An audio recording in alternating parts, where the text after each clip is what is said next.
Let's go, runners. Let's have some fun. And hopefully that cape doesn't come into play. Yeah, 2 capes in the hash. Hopefully not any kind of premonition for things to come.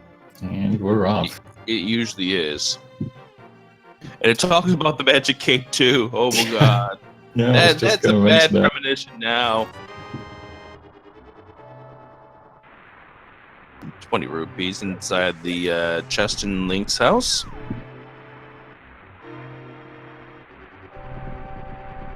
Yep, and now we're making our way up the standard escape route with the big old change that Uncle can give us any old weapon that he feels like, and we'll have to see what it is this time. Now, he can't give him the cape, but wouldn't it have been funny if he did in a different version? We've got ourselves the bomb start. Oh boy, a bomb escape. We'll have to see how practiced these guys are. It can be pretty fine, and you definitely don't have to look for bombs while you're looking to get into the back of escape. But well, that's going to help that bee. Yeah, that bee is a very nice help, that's true. And the guard on Dave's side, body blocking the stairs.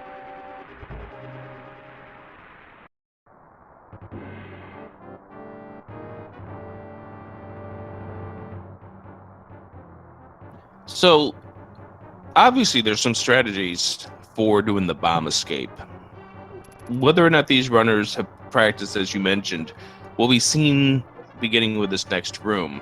UltimateDaveLIVE's going to have to be careful with his health, although he does get the 2 free heart drops here. And let's see how aLderzz does this room.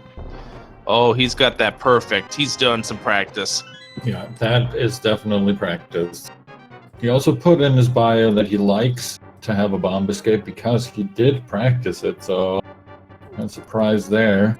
See UltimateDaveLIVE also dealing with the room quite well, but if you're not used to a bomb escape, it's just weird. Yeah, that wasn't too bad from UltimateDaveLIVE. It took a little bit longer.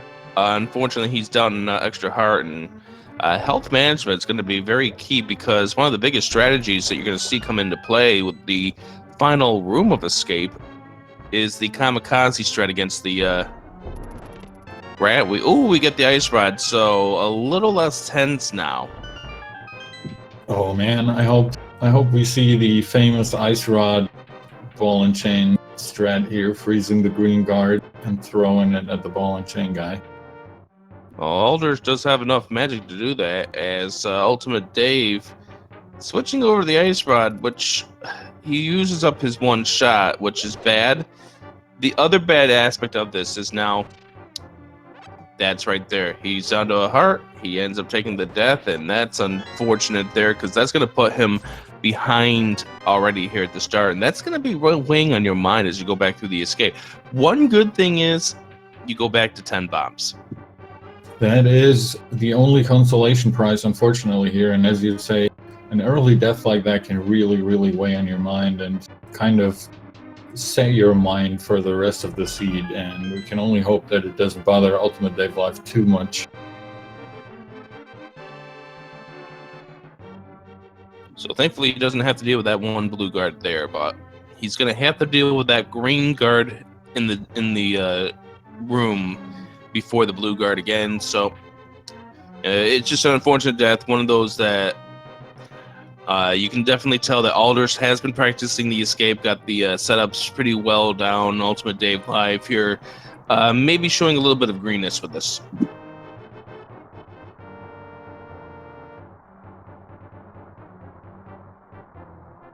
Yeah, I definitely feel for him. I'm personally also not too well practiced with a bomb escape, so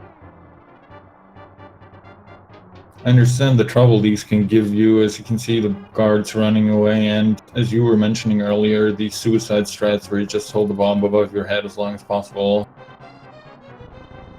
That wasn't a bad second try. But you noticed he ended up getting hit by the guards. You only lost a half a heart when that bomb exploded, the first one. So he didn't get hit with the blast of the bomb, which is a difference of a half a heart versus a full heart.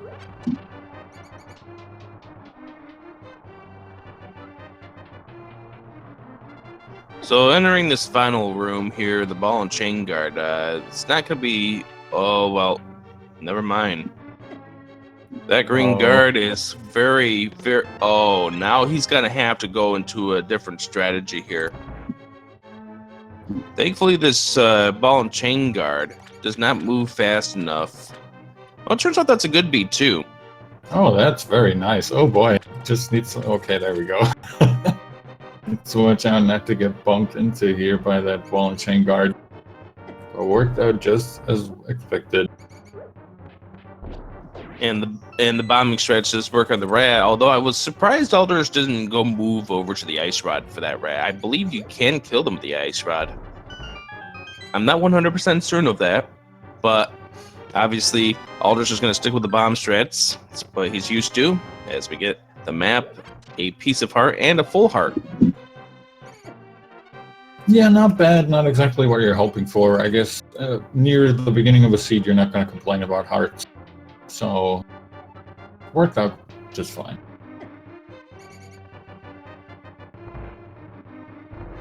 So aLderzz is going to be leaving escape at 6:02, which is very phenomenal, all things considering.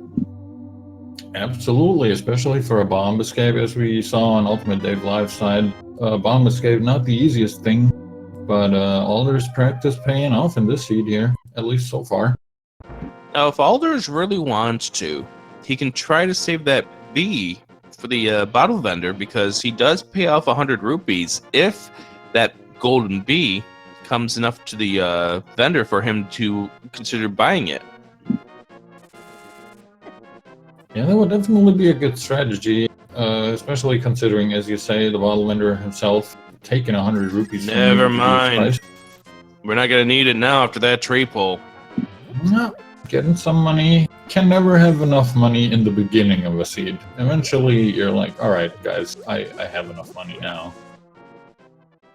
UltimateDaveLIVE making his way to the final room of the escape. We see a heart container at the lumberjack. So for that item, we're not going to have to go to Agadim. Yeah, that's half a stone of your heart, I guess.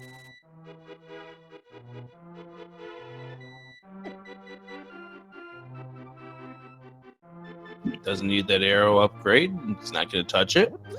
As we go inside the tree, and let's see how UltimateDaveLIVE does against the rat. And perfect. That's a good start. And 300 rupees inside the tree. I guess we definitely don't need to worry about rupees now.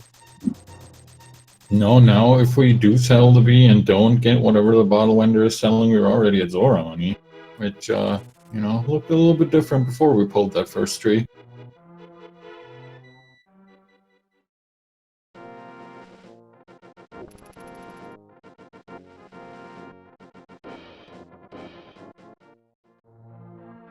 Alright, aLderzz heading into Kakariko at the 8-minute mark, has 2 bombs left, which is enough for the Blind's hideout here and the well.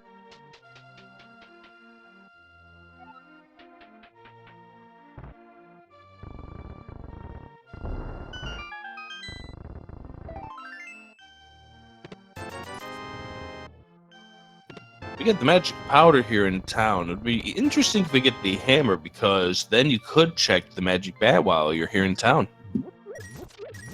It would be an interesting early check. They do already have the bottle for that sick kid check that UltimateDaveLIVE reminded himself by naming his save files. Yeah, he's got to remember to check that sick kid.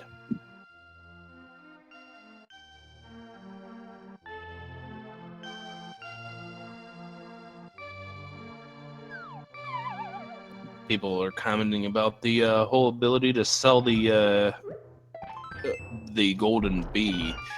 Golden bees in fish, if you give them to the bottle vendor, he can give you money for it. And that's game. Try getting a fish back to the bottle vendor, though. Oh, that's good for Rowdy. We get the flute, we get the fire rod. Oh, what? Oh, geez. Okay, and some more bombs. Okay, that well is really nice.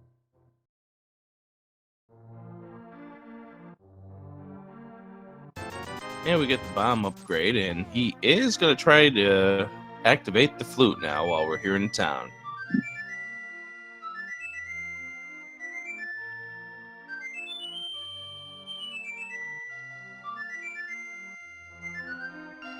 Ultimate Dave Live is a couple minutes behind, and that's nothing to really worry about this time. It's just what we know what's going through his mind at this point. He's got to get himself under control. He can't let that death in the escape get to him. Otherwise, he's going to lose this race 3 minutes in. Yeah, really, your mindset is very important in this. You can't let stuff like that get to you. He has enough opportunities throughout the seed to catch up on the time that he lost early on, so nothing is lost at all for him. He just needs to soldier on and play as good and as best as he can, basically. All right, Sick Kid, what do we got for us? 300 rupees. Well, we're definitely into our money now. Yeah, I think we're at least getting all our money worries out of the way early on, it seems like. There's the hook shot. And now, do you make the decision to go to Death Mountain? Because now you get 7 items available, 8 items available to you over there. Yeah, not the worst play. I will probably finish up the South Loop first, you know, the standard boring way, just to make sure. And then, yeah, then I will probably immediately head up to Death Mountain. And we'll see what it's at the race game. He already blows the flute while he's walking to the game, finds out it's not needed, so he goes right to the path of the duck and heads to South Shore. We've got the swamp first. And uses the hook shot to clip himself through the block pretty well. Gets himself a bomb upgrade, which, you know, it's not necessarily what you want to see at this point, but we've already got ourselves a lot of stable weapons.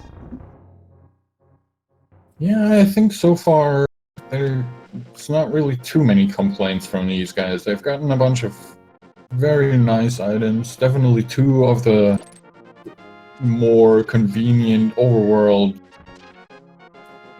you know, traversal items, I would call them, the flute and the hook shot. I guess the only other thing you would like early on are the boots. Yeah, and maybe we might find them here in the mini Moldorm cave. Who knows? Well, the mini Moldorms easily going down by the hook shot. It's just you gotta wrangle them in, and aLderzz says enough is enough. And Uh-oh. mini Moldorm says enough is enough. Nice try getting me. What an epic fight. That mini Moldorm gave him all he could handle. There's the mushroom, a heart, a piece of heart, which completes another container. We get ourselves 20 rupees and another piece of heart. So nothing exciting unless that mushroom leads to something. Well, thankfully with the flute, that mushroom is a very quick check. He might flute over to 8 to check the Ice Rock Cave as well. We'll see what he decides to do first. He's turning in that mushroom first. Yep, following the breadcrumbs, you could say. Turning in the mushroom right away. So is this mushroom worth anything? Is the play here in this part of Hyrule? It is the Moon Pearl. It is right. worth the visit. He could have also... Wait, he has... Didn't he? Oh, he didn't sell the bee. Never mind. I thought he sold the bee. Yeah, now he's gonna go check the Ice Rod Cave. And UltimateDaveLIVE, seeing his rupee count of 611, he must have checked Sick Kid. Yep, looks like it, and he is now also floating away, probably to the dam as well. And aLderzz finishing up here with the Ice Rod Cave, the last bit he can check in that South Loop. And aLderzz getting a piece of heart out of the cave, and I believe now the play is to go up to Death Mountain, where the value of chests are. Yeah, absolutely. Yep, check. We get the red crystal over at the desert. We get a crystal over at Eastern and a red pendant at the Tower of Hera.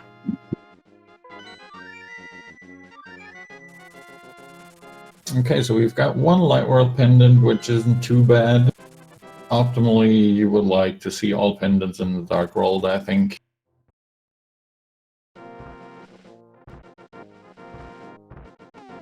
And aLderzz thought about grabbing the old man for a second, but opted against it, having no sword or anything to really guide him. Could have used the hookshot, I guess. Yeah, you could use the hookshot in that case, but I'm thinking he didn't want to go through the annoyance. You could also use the boomerang as well. True.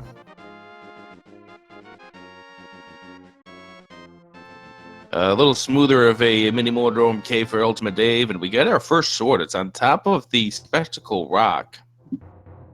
And the book downstairs. Or in Spectacle Rock, rather. So we are definitely grabbing that book. That sword, unfortunately, still out of reach for us for now, unless we can also grab a mirror somewhere up here. Don't worry, the mirror is going to be in the worst spot possible. Listen, I know you and the mirror, you don't have the best history. We get fake flippers here from UltimateDaveLIVE, which normally wouldn't be a bad play, but without turning in that mushroom, this is a worse play for UltimateDaveLIVE because now he can't get the stuff at the now he can't get the stuff inside the waterfall. Yeah, that is a little unfortunate for him. If only he knew. That Moon Pearl would have given him the opportunity to turn this into 2 more items, but we'll first have to see what the hobo has for him here.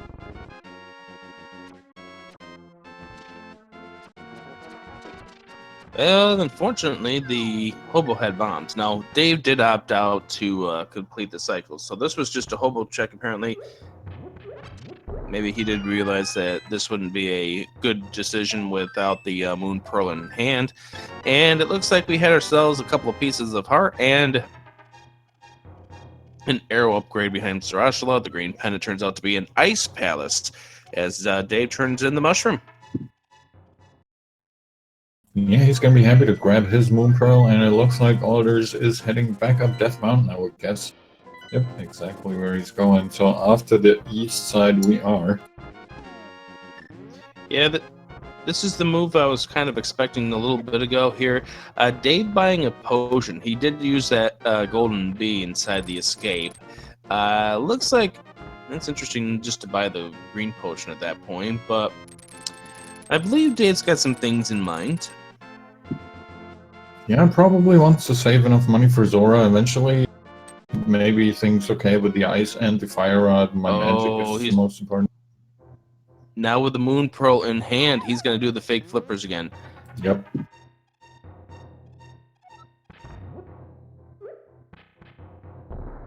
And a reminder that this is a sequence break. At this point, both runners are not supposed to be getting either item. As one of the gloves upgrades is in the Paradox Cave. Alright, so we are again a step closer to our Dark World access. Really all we're looking for now is, well, another glove or the hammer. There's the hammer. There's our first sword, so now that's the Master Sword on top of Spectacle Rock. So already a very worthy trip here for aLderzz. And now aLderzz, if he wants to, can check out Pendant Hera. Yeah, could make his way there, apparently. Oh, he's out of bombs. I was going to say he didn't want to bomb jump, but he doesn't have any bombs to bomb jump with. So UltimateDaveLIVE doing the sequence break here, going into the waterfall again. He's not supposed to be here by logic. And that's the Sanctuary Heart. That's called the Sanctuary Heart because that's the only heart in the game that will fully replenish your life. All other hearts do not. And we get the check over here at the desert area. We see an arrow upgrade on the ledge. And he's going to go into the desert right now. Yeah, looks like desert is the palace of choice here. He can full clear it, assuming nothing important is on the torch. If it's torch locked by any means, he will be kind of stuck, unfortunately. But otherwise, he does have a fire source. He has a way to get in. He has the glove to lift up the rocks for the back entrance.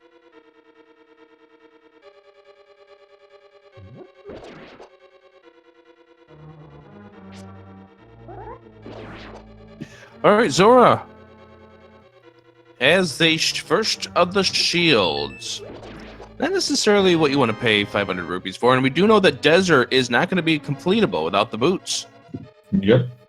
Absolutely. There's nothing that aLderzz can check here. He's walking out to the right exit, probably going to go over to Agina's cave, but Yeah, you he gotta still, check Agina. You gotta check Agina while you're in this area. he still has no bombs. Ooh, that could come into play. You're right. Well, that's unfortunate. He's going to find out that unfortunate news, and now he realizes that news. I was waiting for him to get into Agina to find out that news. Yeah, thankfully, at least he didn't make the trip inside. Immediately flutes away to Kakariko Village. He's probably... Oh, never mind. Floating away to Link's house. Well, what he was trying to do is because that rock that he pulled up has the 50-50 shot of unearthing a bomb. So he did that with the hopes that he could actually get the bomb out of it. And it turns out, nope, that's not the case. Now, one thing that I failed to mention while we're going through Paradox Cave, guess what aLderzz has access to? Yeah, he got the hammer just as I was saying. We either need a second glove or the hammer for our Dark World access, so I guess that's where we're going now.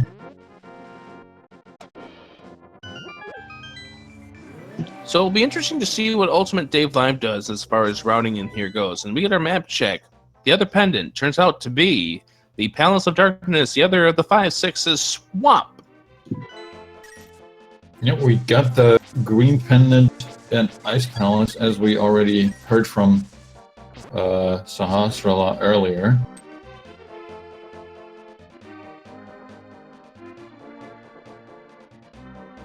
And so therefore we can weigh some options and what could be on the pedestal, and it would be a discussion at this stage. Wouldn't be a bad discussion, but not really relevant, because there's so many items that we have seen, and that eliminates a bunch of items that can't be in there either.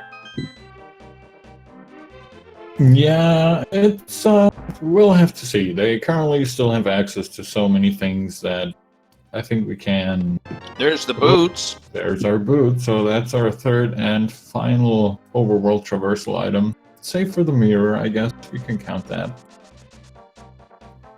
Well, the thing is, at this point, that the boots take away one of the items that could have been the pedestal. Very true.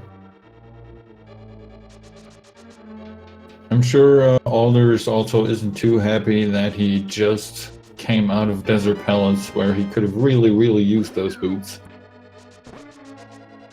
So Dave getting the sword, getting a hammer. Got the power glove downstairs. Now, I don't think aLderzz checked Spiral Cave, which is one of those unfortunate spots that has haunted me over the a couple weeks here in Randomizer. Yeah, he kind of... Oh, I'm sorry, go ahead. I'm kind of hoping that he does at least check that area. Yeah, it seemed to me like he skipped out on most of that side, as well as Hera. He walked out of the cave and got kind of blocked by the two Tektites that jump around there. He tried to stun them with a hookshot, but the hookshot doesn't work on those guys, so just pinged off. And then he fluted away, so I think he just figured, alright, I better not risk dying here. It didn't save the old man. I'll just flute away and then come back later when I'm more ready for this.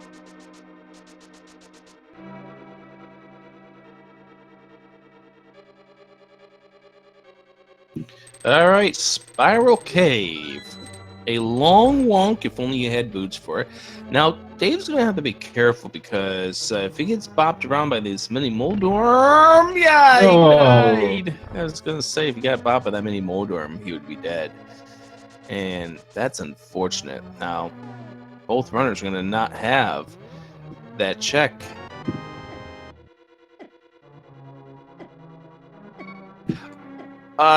aLderzz, there are bombs underneath those pots. He didn't have to die. Yeah, going for a death warp here because he's out of bombs. That is one of those cases where knowing what's underneath the pots could very well help you out. The game gives you 2 chances at bombs underneath those 2 pots, and that's unfortunate. Really unfortunate. So, aLderzz leaving Thieves Town because of no bombs. UltimateDaveLIVE leaving Spiral Cave because of that death. That's unfortunate. Yeah, we have both of our runners here leaving stuff behind that might not necessarily have an item, but it will Oh, there's the Titans. Maybe leaving stuff behind was good in this case, who knows? But that's a good find.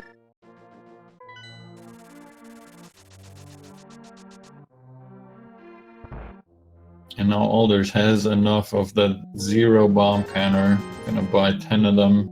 Might even go back in there. I don't know how many bomb upgrades they've picked up so far, but 10 is enough, I guess. So that was actually a good find for aLderzz. That also now throws in the King's Tomb into possibility. Now we're going to get to see Agino. Now remember, aLderzz did not have a bomb for this earlier.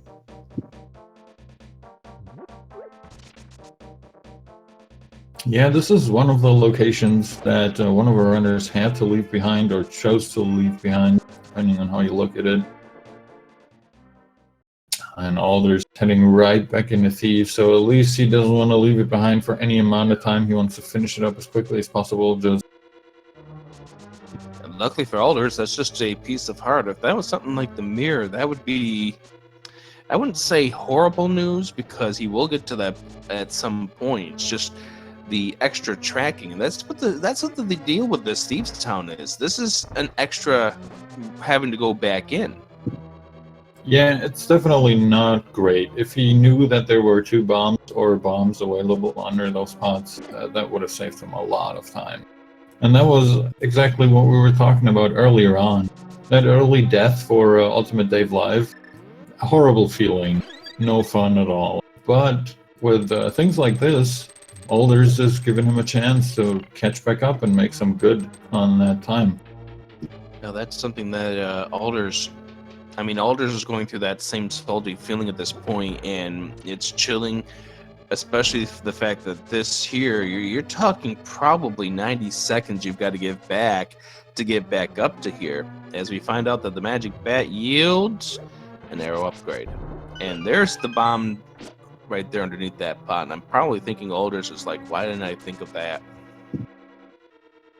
Yeah, he picked it up from the muscle memory, which is, you toss the bomb, you walk down there, and while you wait for it to explode, you pick up the little skull and pick up that bomb to get your bomb back. But when you actually don't have a bomb to throw beforehand, your muscle memory is like, what do I do? So he just totally forgot. And, he slashed that pot, but you probably have the feeling that his reaction was a little more livelier than that. And this is why the runners do not use their microphones while they're being restreamed, because we probably would have had a few words that wouldn't be appropriate for 9:36 in the morning in the East Coast of the U.S. Yeah, I would assume some choice words were said there. Oh, they were choice.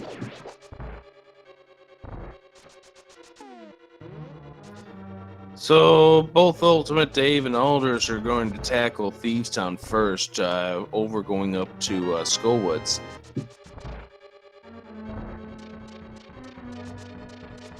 And it looks like both of our runners here, while technically able to finish all of Skullwoods with that early fire round that we got, probably not too thrilled with the idea of doing that on their first row of hearts and green mail and no half magic and fighter sword. So we go to blind. No matter the sword, this is the same fight. Now the only thing that's different is the length of your sword. At level 1 it's a little bit smaller, but otherwise it's 9 hits no matter what you have to do. And usually it's very scripted for these kind of runners. Flippers was in the bombable hut. Oh, so that will most likely be a location that aLderzz will be checking here in just a second as well, while he wonderfully finishes off that blind fight, gets 50 rupees for his troubles and his first crystal. And Blues pick up there for Ultimate Dave Live. aLderzz finishes off line, drops 50 rupees. And our first crystal in at 29.50 into this run as Ultimate Dave Live now finally takes a look at his map, sees what he has to do. And there you go. Immediately to the bombable huff there for aLderzz. He's going to go pick up those flippers.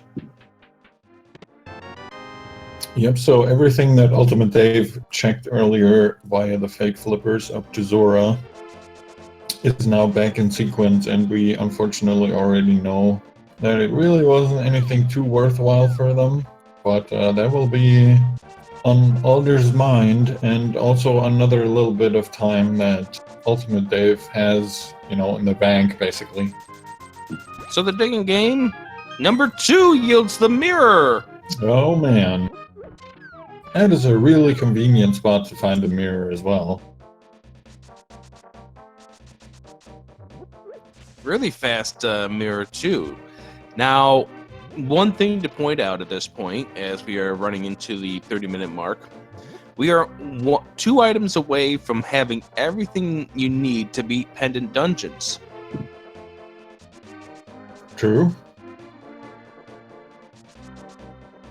One being the bow, needed to beat the Palace of Darkness. The other being the lamp, needed to beat Palace of Darkness by logic.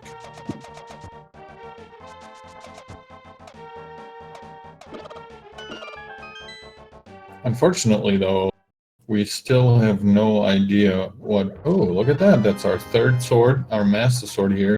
The Tempered Sword now also available to aLderzz if he wants to get back up there.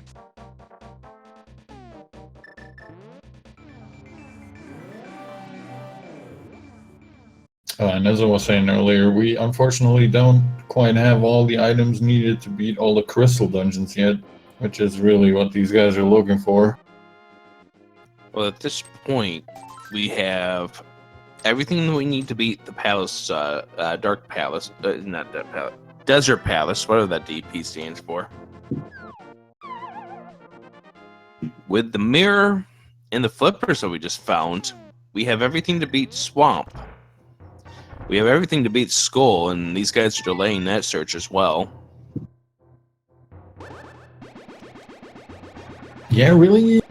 What are we looking for? We're looking for a bow, we're looking for a Cane of Samaria, and we're possibly looking for some kind of medallion that we don't know about yet. And, by logic, the lamp.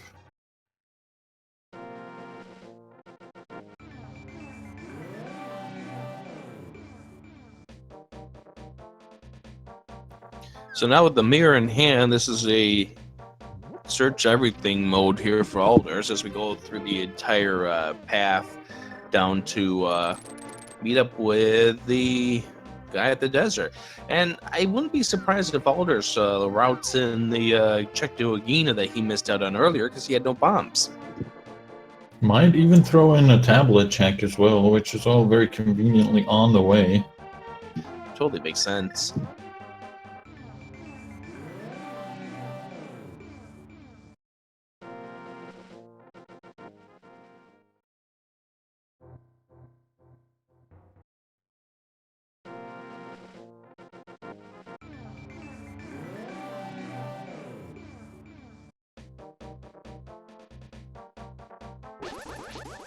Alright, so what are we going to see over here from Stumpy? Stumpy yields 20 rupees.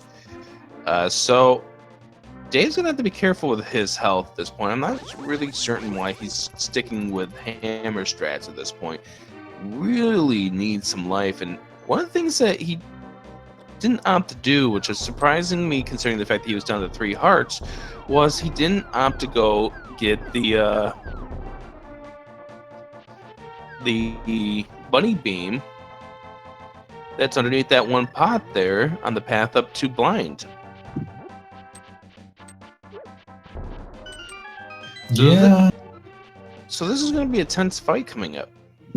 Oh, looks like he's going back here looking for that anti-fair. He needs to really watch out not to die beforehand. Ooh. Yeah, this here's going to be a bad death if he ends up getting bought by anything. And those little blobs, they're RNG, but he does get the fairy. That's good. And I missed everything that was in the hype cave because I was keeping a focus on what was going on with Ultimate Dave. Yeah, I have to admit the exact same thing happened to me as well. It was really tense there for a second. We're sorry if we missed anything important. Nothing in that apparently, case. yeah, apparently nothing in the hype cave according to the other eyeballs that we've got to keep eye on.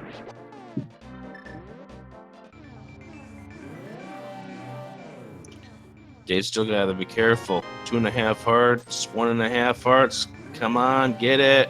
Come on, get it. Hit. He got it. Nice. Oh, good. Nice. Alright, grabs his $50 and his first crystal while aLderzz is collecting more and more money, it looks like. Let's see what we have from the skies today. It's a bomb upgrade. Now, the thing with that was if UltimateDaveLIVE down to a heart and a half, if he got bodied by the heads or by blind, that would have been a death. Yeah, he was making it extremely close, and he thankfully pulled through at the end there.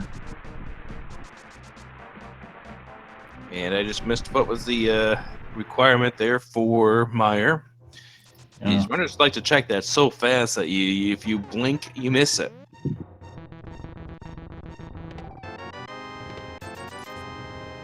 Half Magic's always a nice find. Yep, grabbing half magic out of the Meyer shack here. That, yeah, I'm never gonna complain about half magic ever. So we got vanilla served up for the entrance to Misery Mire.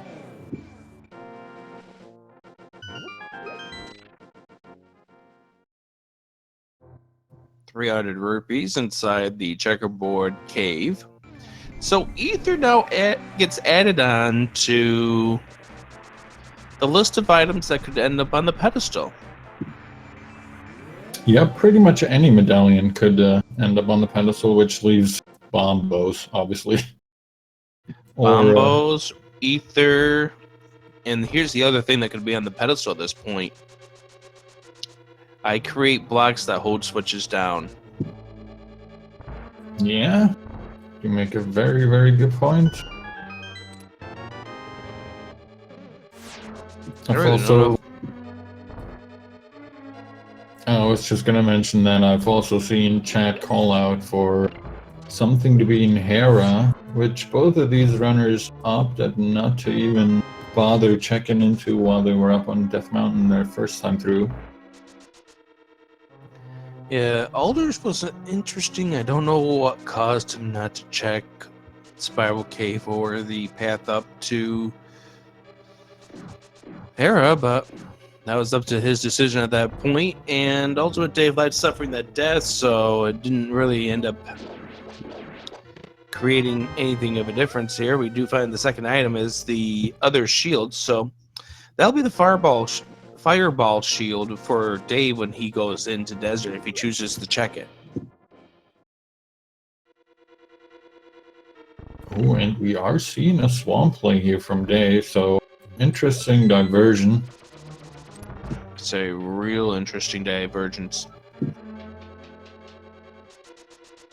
Now, Dave does need to make it over to the Bonkrox, and I'm wondering if he's reluctant going there until he had access to King's 2, but he does have access to King's 2 now. It's just he's in the opposite direction. Yeah, it's an interesting choice. I mean, I don't think it's a bad choice at all. We all know that runners love to go mode swamp as much as they can, but it does have the potential of having a lot of items.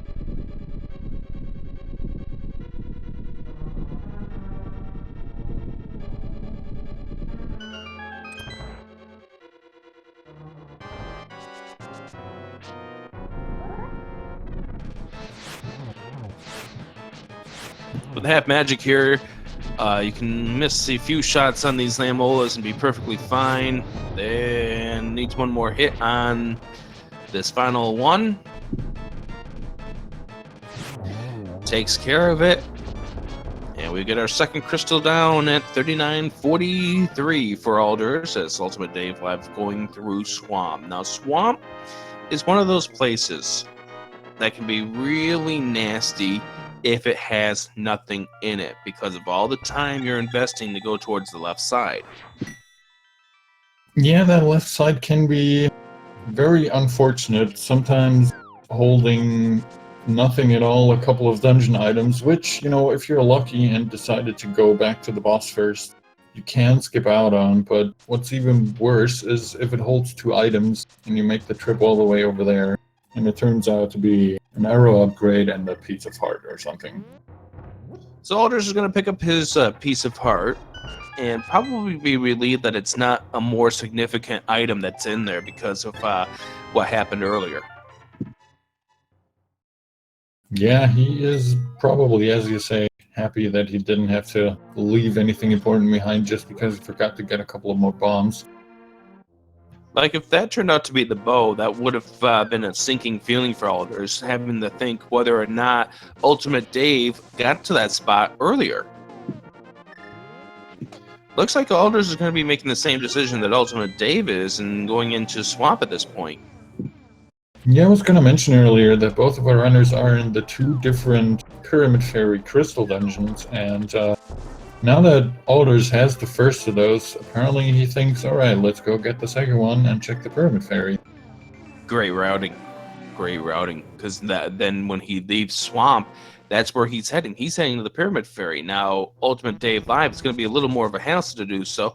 And the other thing is that UltimateDaveLIVE still has the Fighter's Sword. aLderzz is going to be an interesting fight for our UltimateDaveLIVE with that. Yeah, the Master Sword already being kind of a pain to deal with aLderzz, everything needing 2 slashes if you want to go with a hookshot and slash round and not switching between your hookshot and your hammer constantly. But with the Fighter Sword, you're basically stuck with spins. Or the menuing. Mm-hmm. Hookshot, hammer, hookshot, hammer, hookshot, hammer, hookshot, hammer. Goodbye 3-minute item menu.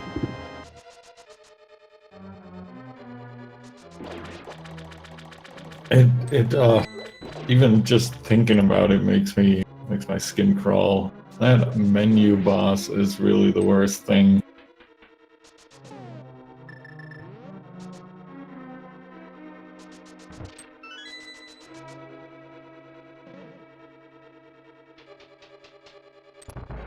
Oh, their bow is in Swamp left side. Ooh, okay. So that's definitely a required item. So good on Dave checking in here.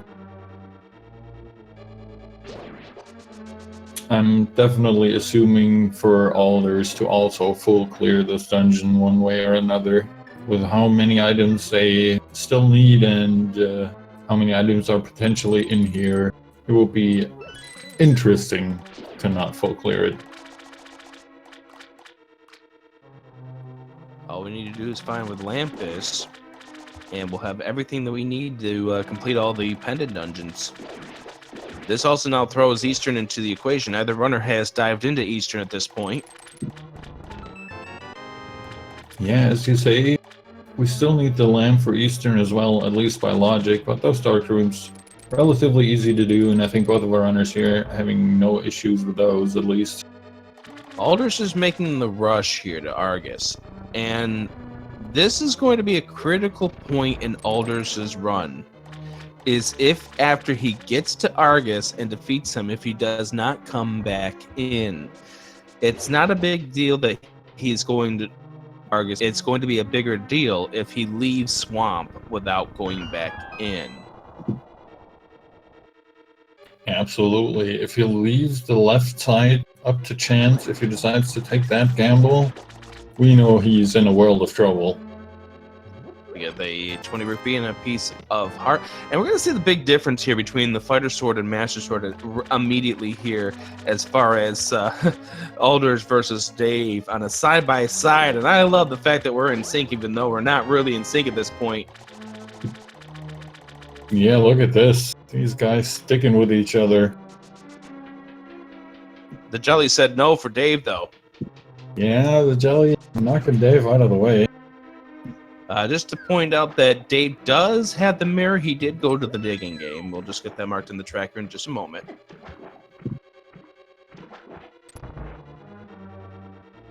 And here we go. So aLderzz with the Master Sword. 2 splashes per puff. Dave, time to menu. And here we can really see the difference in the 2 strategies immediately. It's a safe strat. It works really well, as we can see on Dave's side. He's killing a puff every time, but as we can also see on Dave's side, this menuing, ugh. Yeah, and this is the kind of thing you get to see whether or not a runner is consistent with their menuing. And look at that, aLderzz has already done with stage 1. He could, if he wanted to, switch over to the fire rod and make this a little easier. Give him a nice little swift hit or 3. So Dave's still fighting the puffs. He's got 4 more to go. And aLderzz is done with Argus. Does aLderzz go back in? His race at this point really depends on that decision. If he leaves Swamp with those 2 items on the left side, he's in a world of hurt. Yeah, we know he definitely needs to go in and clear out all these other chests here. He's walking away. Uh-oh, he's making the gamble. He is walking away. All right, guys. This is gonna haunt aLderzz the whole seed through. Oh my goodness. Wow. You know, Ultimate Dave picking up his first Pyramid Fairy Crystal here. Well, let's hope that aLderzz comes back here sooner rather than later, but this doesn't look very good at all, unfortunately. And that's a decision having only 4 out of the 6 items in that dungeon. And Dave with the bow in hand likely going to make the pod Eastern play. I don't know how comfortable his dark rooms are, though.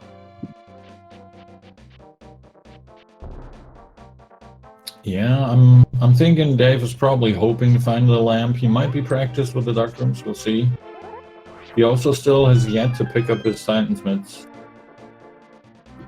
And we do see a piece of heart over on the edge. What does the Pyramid Fairy have? Bombs! And the red ring. So aLderzz rushing, more or less rushing, for the Pyramid Fairy here. Not really paying off for him. And even worse, leaving that bow behind on the left side of Swamp is probably gonna hurt him until the very end of the seed. I don't really see a reason for him to go back into Swamp until he's exhausted pretty much everything else. I agree.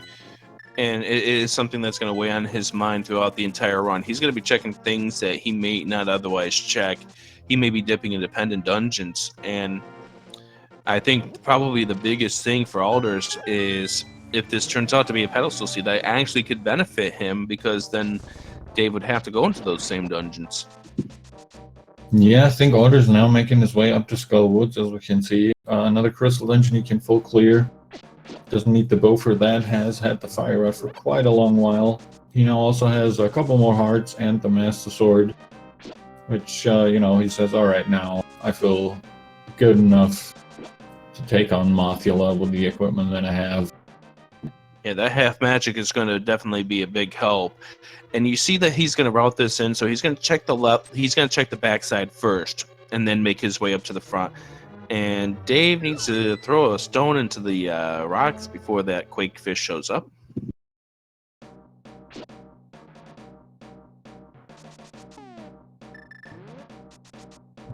And just 10 arrows from Quake, so nothing good there.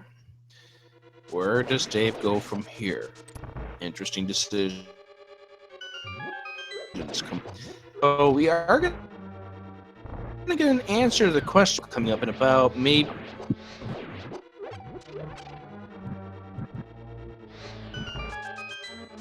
Dave wants his Master Sword. He hasn't checked the Peg Cave yet, so he doesn't know that there's a sword there. He knows there's one here, and he'll be able to go to Hera and also check the Ether tablet.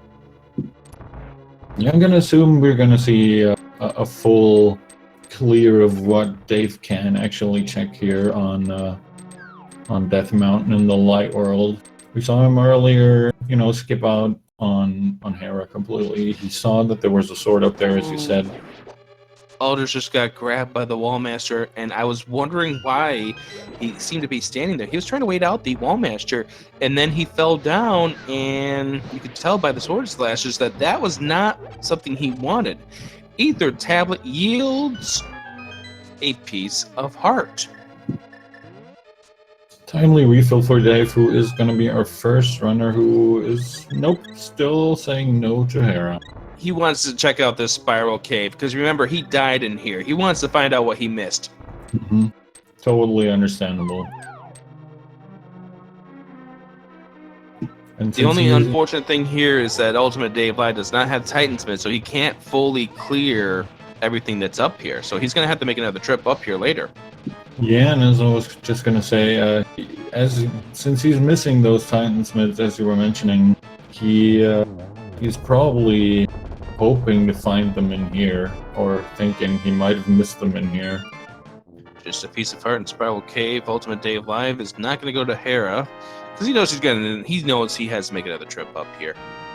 I think now Dave's going to start checking things like bonk rocks. So he's grabbing the flu, which doesn't give me a good feeling about this. And yeah, he's going to flute away. So bonk rocks continue to elude UltimateDaveLIVE. He's got to check that at some point, because the seed will be a little easier for him once he finds the Titansmith. Yeah, so far he's checking what he can without those mitts, but he's definitely looking for them. It's really what's holding him off from the next part of the progression chain. And so now we're going to get the pedestal check, or not. You've got the book. Couldn't you check that for us? Help us out. Oh. Nope. Apparently aLderzz is confident that left side swamp can be gambled on, as well as the pedestal.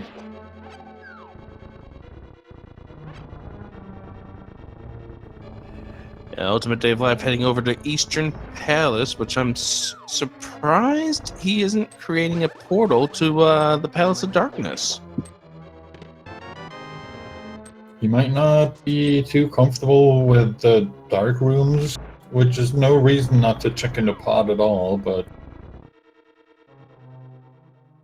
Seen several of the races here where Lamp has turned out to be in the depths of the Palace of Darkness. It is definitely possible comfort level. We do see him checking Eastern, which is good.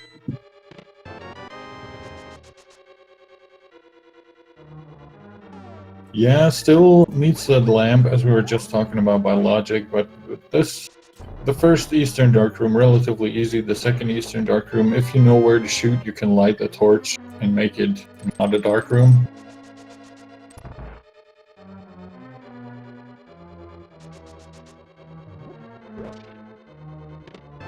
And also, Palace of Darkness is a pendant, so maybe that weighs into Dave's thinking here. We'll take care of the Crystal Dungeon. Yeah, definitely. He's passed up the opportunity to check into Tower of Hera twice now. So he apparently really does not want to check into Pendant Dungeon at all, unless he absolutely has to.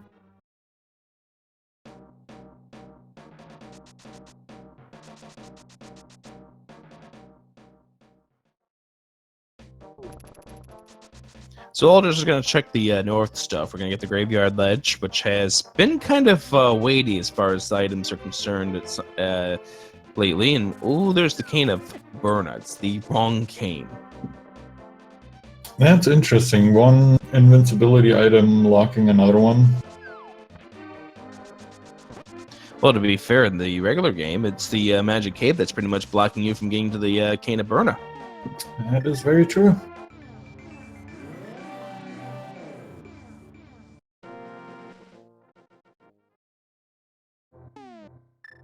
So Dark Room number 1, here no real issue here for Ultimate Dave Live. Gets bumped around by the anti-fairy. Oh, silver arrows in the graveyard ledge this time around. Ooh, I bet aLderzz wished he had that bow. It's gonna be quite a while, probably. Yeah, and I believe what we're going to see him do is he's going to check these the King's Tomb at this point. He's going to route it in this way because he wants to check the Quakefish next.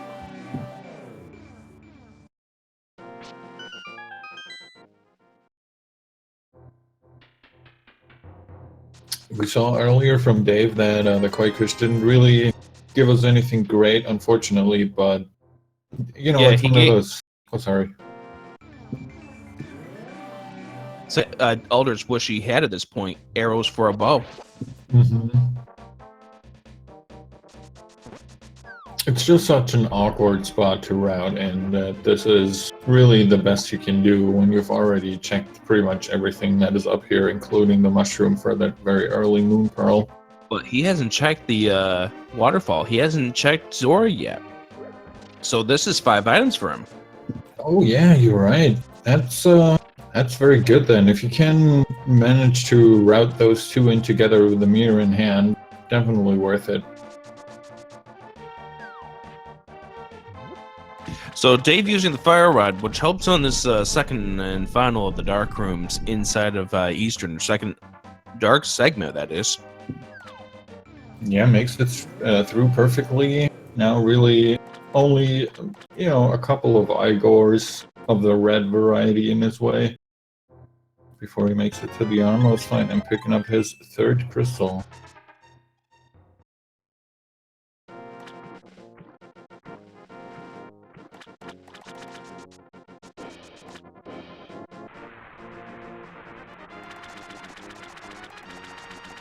Pretty solid there with the arrow skills there with the red Igor. I thought he was going to miss out. I thought he was going to get hit by that before the arrow was able to hit him officially, but pretty solid here as we see him going conservative strats against these Armoses. Yeah, not a bad idea. The quick kill is nice, but, you know, this isn't exactly a hard boss. And Dave, seeing the fireball shield, uses the flute, and then we'll find out real fast the flute doesn't work in this portion of the map. Yep, decides to save and quit out while Ultimate Dave makes it out of his 3rd crystal dungeon. Let's see where he decides to go next. So aLderzz is now heading over, and he's going to check the hobo as well as what's on the island ledge here. As Dave is heading over to Desert, which is now beatable. Now the whole thing is, though, if only he had the Tinesmith. Yeah, we need Dave to go check those bomb crocs to the west of the sanctuary, and we need aLderzz to make his way back in the swamp left side and pick up that bow. Those are currently the 2 items that are eluding our runners at the moment. I wouldn't be surprised if aLderzz at this point now checks the Dark Death Mountain area. That probably is the next logical point, considering you have the Tinesmith as well as the hookshot. And that's exactly where he's heading. Yeah, not a bad play at all. It's, as you say, with the items that he has, you can check quite a few chests off his list here. There's still the opportunity to find a whole bunch of good items that he'll need. The problem with anything that he finds is, whatever it is, it will lead him away from that bow and Swamp Palace.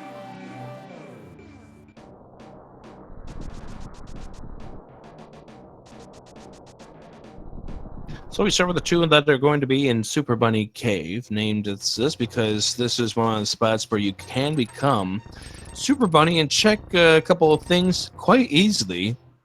Never required again, but could be a nice sequence break early on in this run without the Moon Pearl.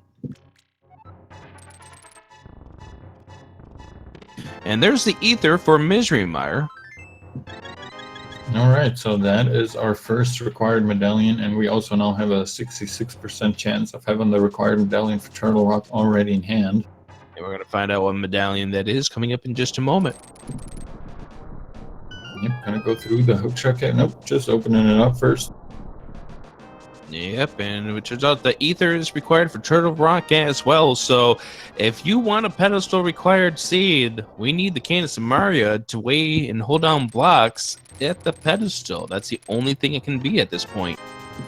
But Yeah. knowing this game, we're going to get the Candace and Maria here in this cave. We shall see. It is the last item that we need for no mode. And it's not here. Nope, it is not here.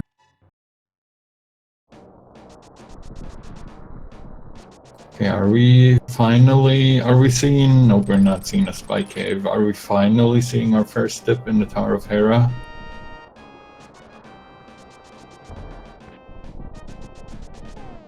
We're going to get the ether tablet check first. And one thing I'm surprised by aLderzz at this point, and maybe we'll see it in just a moment, he should know that that's the tempered sword up there, and regardless of what happens regarding this the remainder of this run, the last stage of this game becomes a whole lot easier if you have the tempered over the master. Yeah, would not be surprised to see him grab that unless he unfortunately forgot what is up there, but we're seeing a dip in the Tower of Hera first. And this is our first trip inside. Our first trip into really any of the pendant dungeons that we've had available for quite some time. Dave off of this timing by about, maybe about 15 frames. We get our first of the items in here, and it is the blue mail. Not progression, but definitely something that could have helped these guys along the way in their early trips into the Dark World.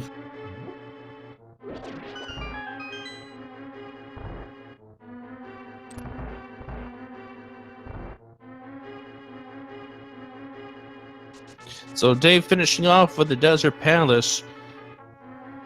Well, we'll see how the remainder of this goes. He's got 4 crystals, but so too does aLderzz at this point. Shovel, that's the second item. And aLderzz is not banking in this being a pedestal required seed. Yep, we are out of here with that shovel in hand, and apparently he did not forget about that sword. I don't know yet. Oh yeah, he does now. Okay. The reason I said that is because it was still possible for him to decide, I'm going to go check Spike Cave. He could have done that. It's true. He does. I don't think he has any potions that restore health, so it would have been quite the undertaking. Yeah, but you'd maybe try to see if you can't fish around for some hearts in those 4 bushes outside the portal. Here comes Dave picking up the Titan's Mitt. All right, so a whole bunch of other stuff just open up for Dave finally. He will probably be putting that Titan's Mitt to very good use. And, well, I would say at this point then, any amount of time that aLderzz is spending not grabbing that bow from Swamp Palace is a second that Dave is catching up to him. Yeah, and that's really bizarre at this point, is how much that one decision is going to weigh down on aLderzz. Like, this could really make the difference between a win and a loss, is that one decision that left side swamp is a waste of time, or it's not going to have anything worth it, so why bother? And we have seen him already willing to dip into Pendant Dungeon, so I wouldn't be surprised to maybe even see him check out Pod. And if it's not Bowlock, that could really lead him down quite a long way.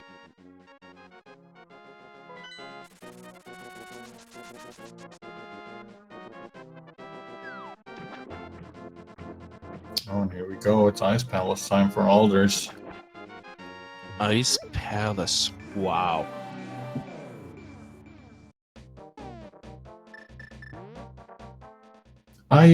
I think this is, from his point of view, this is a good decision. It's the green pendant, which is automatically an extra item.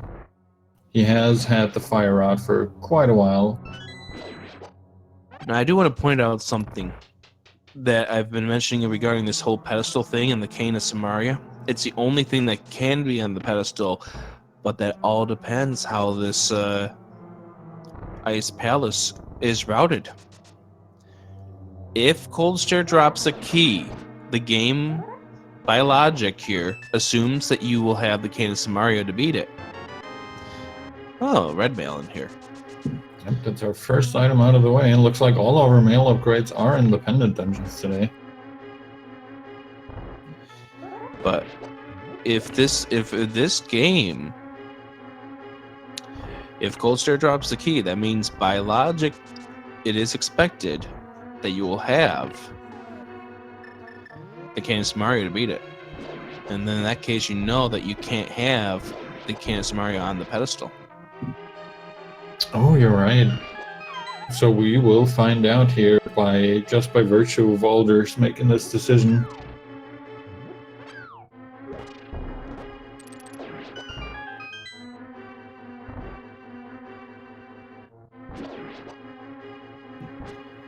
Dying there, Dave did here in Skullwoods. Gotta keep his health in check because this is not one of those dungeons that you want to be dying on. And aLderzz now going to do the Ice Palace bomb jump. Exclamation point IPBJ. Yep.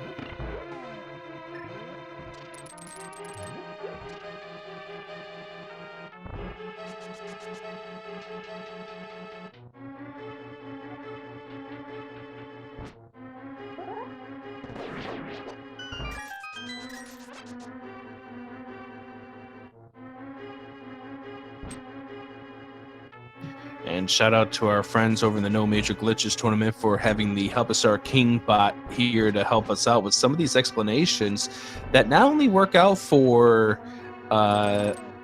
Randomizer or No Major Glitches, but it also carries over to Randomizer. Yeah, I really love Help Us Our King. Great help. A really well-made bot. Helps out with a lot of stuff, even for us here in the rando community, so big thanks to that.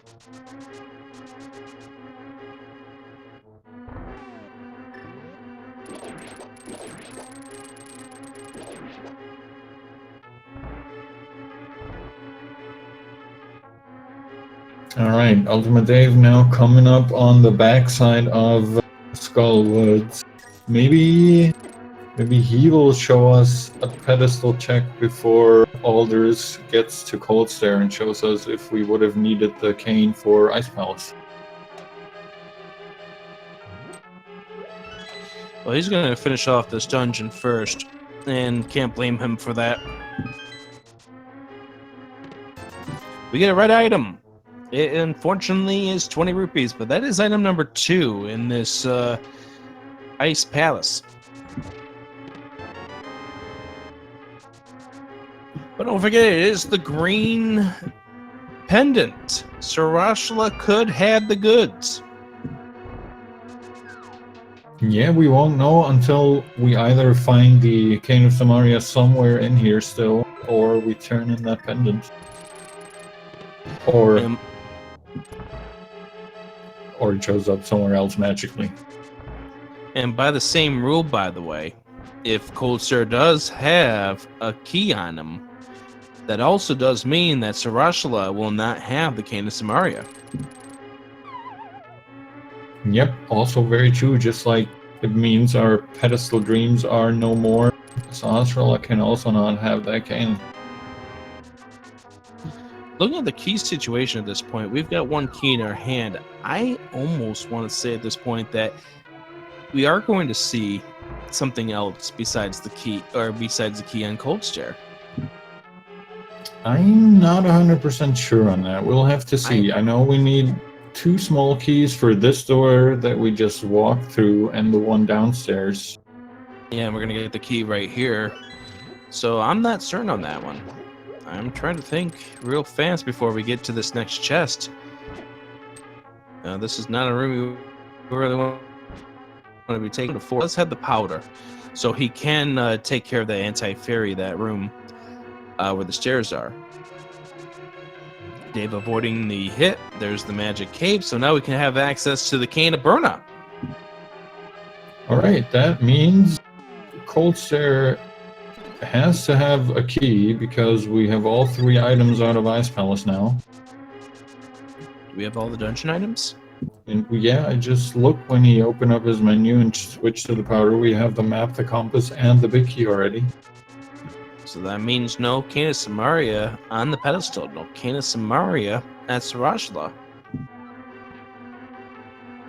So the King of Samaria could be hiding somewhere else. Now with the cape, again, that spike cave you were mentioning earlier, a place that we might want to check. Pretty decent Mothula there for Ultimate Dave Live. Now, it's not going to make a huge difference at this point, but I wonder if Ultimate Dave Live will ever get to Graveyard Ledge because it's now a loose square for him. He's checked everything else. And on the pedestal, we find out that it's make things go triple boom. So we know that's not going to be anything interesting. 3 bombs. By logic here in this Palace of Darkness, we already knew that the dream was dead. Oh no, the cops are coming to take you away, Rick. Hide. That was the rescue squad. They're coming to revive me. And there's the key on Cold Stare. The problem for aLderzz is, without that bow, he may still think that this sequence is required. Yeah, that bow is so unfortunate for him. As I was saying earlier, the longer he spends away from going back into Swamp Palace, the worse it gets for him. Ultimate Dave Live here, finishing up the rest of Skullwoods, which brings him, you know, a crystal ahead, 2 crystals ahead even already.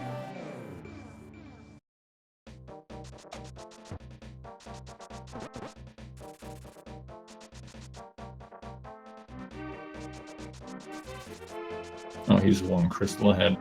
And we see aLderzz now making his way into Pod, which again, without the bow,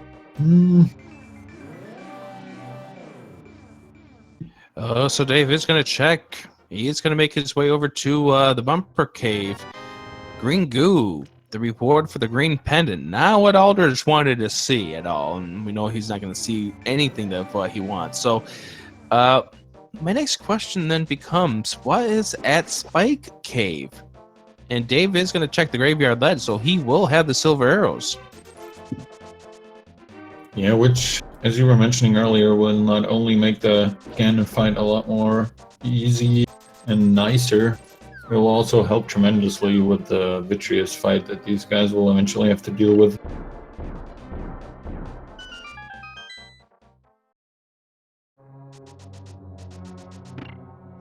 But the big thing comes down to aLderzz not checking left side swamp, just going to Argus. 2 items left behind. One was the heart container, which is in the big chest. Oh, the big key is in the first chest. That is good news there for aLderzz. That is really good news. You're not going to sink a lot of time into that Palace of Darkness now, knowing that the bow can't be in there. Yeah, we're going to see him dip into Eastern. Well, at this point, not a horrible play. He's also going to be locked out from the boss, of course, so... Yeah, but this is not a huge time sink, unlike going to Palace of Darkness. If this game gave you the keys needed to get to the back, this would have been a really long fight, especially if the Cane of Samaria is in the Palace of Darkness and it's not technically bow blocked. So that's good news that the big key's in the first chest. Getting back to what I was going to say a moment ago, the heart container was in the big key chest. Big key was in the left of the 2 hookshot chests. The bow in the big key chest, right hand side. So what I'm currently wondering about, and now that Ultimate Dave is checking here the hammer pegs and this whole blacksmith loop, I'm wondering about where is that lamp hiding? That answer is simple. That's an answer simple, Herfy. Okay, I'm listening. Probably Mimic Cave. Oh boy. With the Cane of Samaria in Misery Mire. Oh, that sounds awful. Yeah, well, Lamp hasn't been in any convenient spot in a lot of these seeds lately. That is unfortunately very, very true.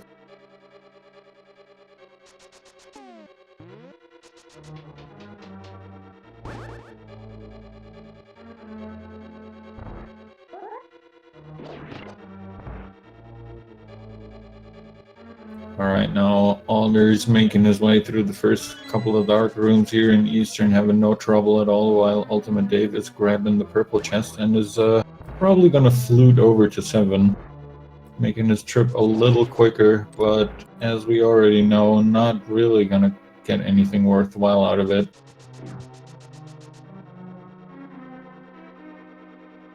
He's also yet to grab the Ether Medallion, but I assume he'll make his way up to Dark World Death Mountain at some point soon.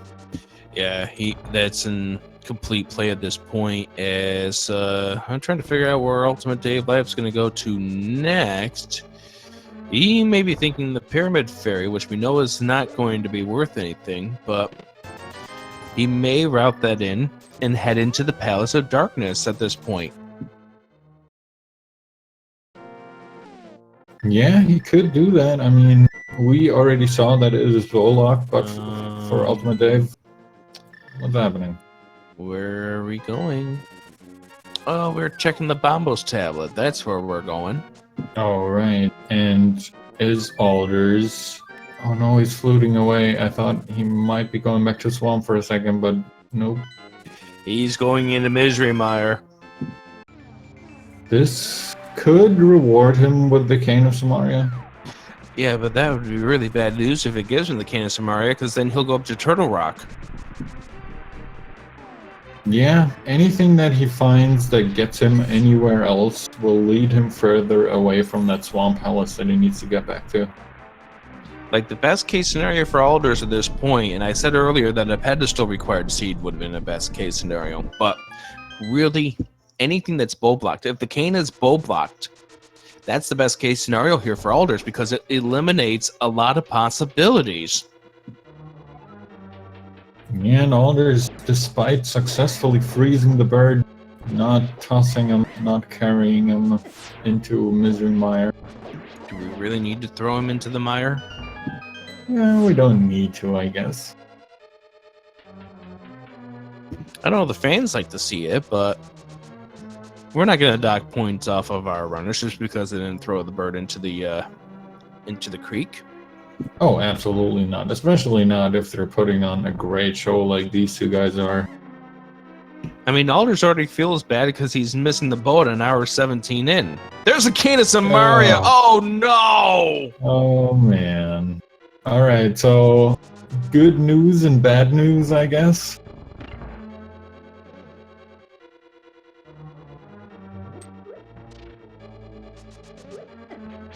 Good news, the Cane of Samaria is there. We are now in commentary no mode.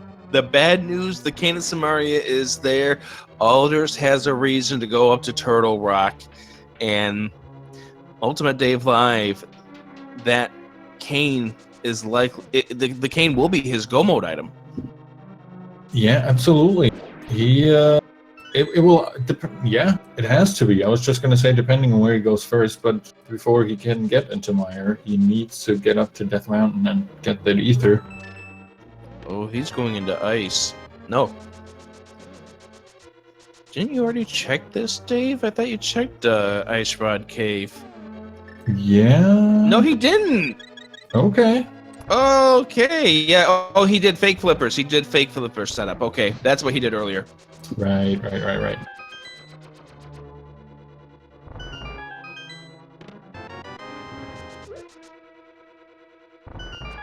And a small key. As chat is pointing out, officially by the logic, we're also still missing a lamb for the go mode. So, depending on their darkroom knowledge, that is true. Dave's going up to Death Mountain. That is very good for him. Let's hope that Ether Medallion will immediately lead him back to that Misery Mire area.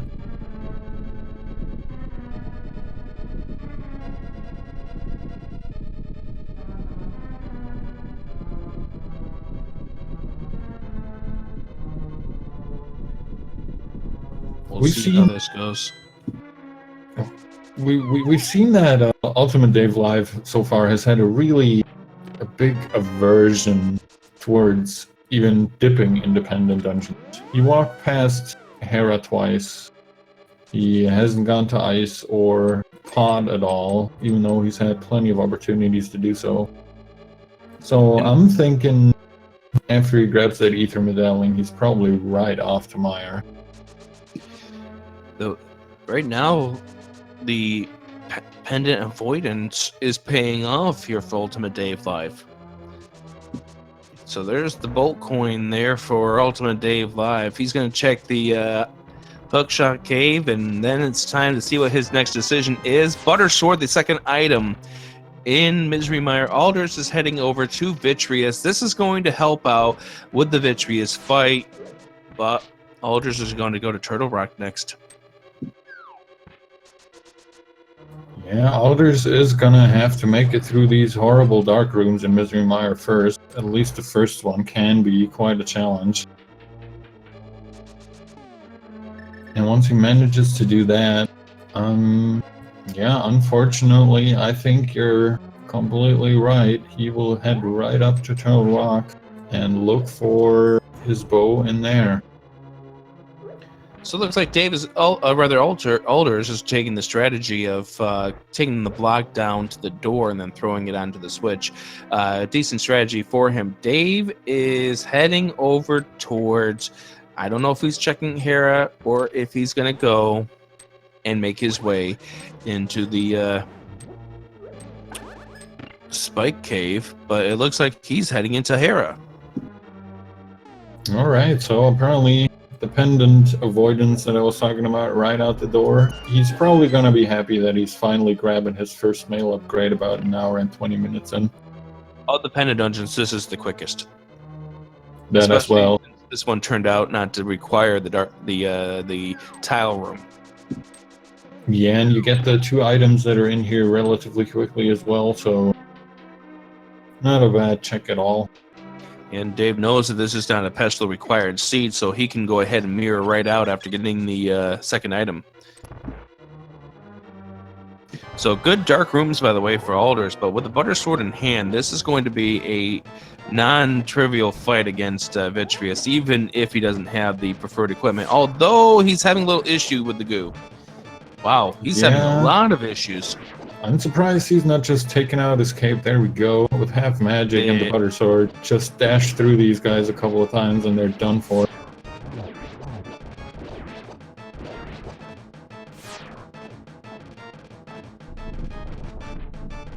And there Dave is done with his second item in Hera, mirroring right back out. And yeah, I'm curious to see what he opts to do now. He's floating away.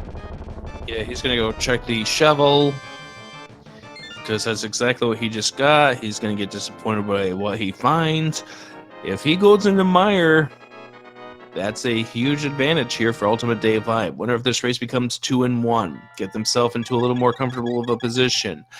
The loser of this race drops to 1-2, and all things considering, you're pretty much on the you're on a tightrope as far as the remainder of this tournament is concerned. All right, aLderzz grabbing the flute out of his inventory, fluting up to Death Mountain. So yep, he's going to Turtle Rock, and this is the play that you would make if you have the items that aLderzz has. It's just unfortunate that he missed. He's gambling on 2 chests, 2 items in Swamp, one of them being something he needs desperately. It is very unfortunate. It's not, you know, it's not a mistake from aLderzz. It's not something he did because he forgot or because, you know, on a whim. He made a deliberate decision. He said, I'm gambling on the left side of Swamp, even though there's 2 items left. I'm saying no, there's nothing there, and if there's something, then I've lost this race.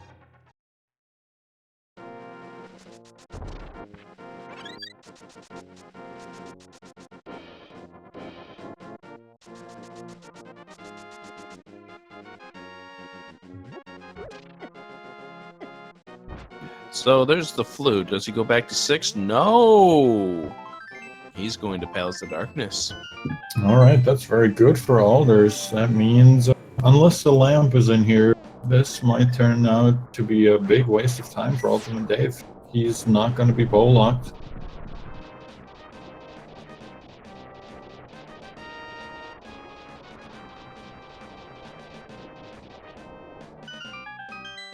Canis of Mario was in Misery Mire. The bow in Left Side Swamp. Yeah, and at this point, really the only item that Dave could find here in Pod is the lamp.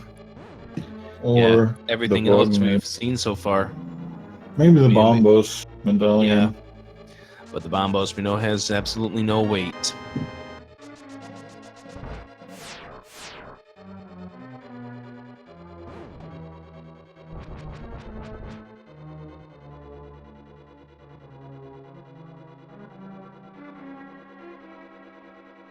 And really, the same kind of goes for ALDERZZ. It'll be interesting to see where the lamp actually decides to turn up. Yeah, that's a very interesting question. We're going to get that answer one way or another. We're going to get that answer real soon.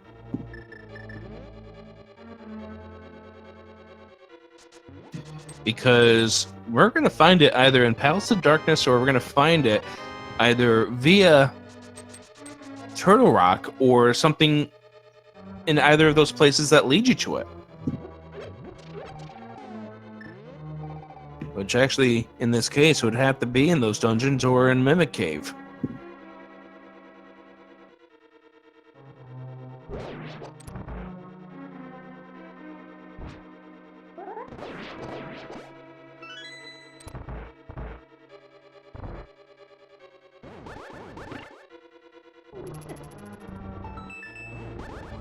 Oh, thanks to that red mail, chain jumps are not quite as dangerous as they usually are, but still, don't want to get bitten by them too much. People reminding about Spike Cave. That is a possibility. Hour 27 in, you're not in go mode. What is going through your head at this point? Well, you're probably not too happy about it.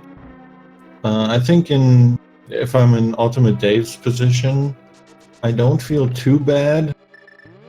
He had a couple of unfortunate deaths, but really, other than that, he routed well. He played the seed quite nicely. If I'm ALDERZZ, I'm definitely worried about those items in Swamp. Mirror shield and the big key chest. That's kind of funny.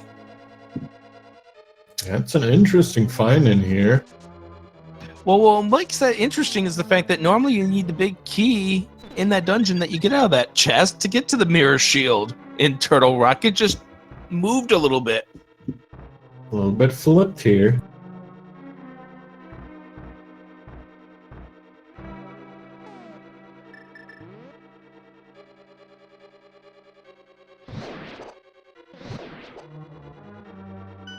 Wow, the top of the stairs, they're not yielding a key. It just yields a compass. That's something I don't normally see every time.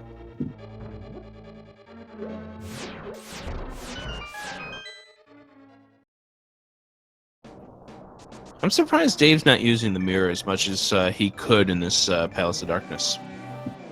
Yeah, I could have saved him a couple of seconds here or there, but looks like he's comfortable with just walking. ALDERZZ now making his way into that Mimic Cave.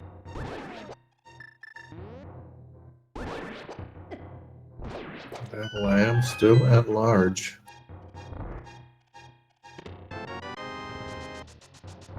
Three bombs inside the Mimic Cave chest. And Dave activating the switch. Check out. Only 2 more spots where the lamp can be in this Palace of Darkness. But the lamp is right there in Turtle Rock. Double dip Misery Mire by Logic. Oh man, yeah. If you play this completely by logic, you're in for quite a ride as far as double dips and dungeon order is concerned.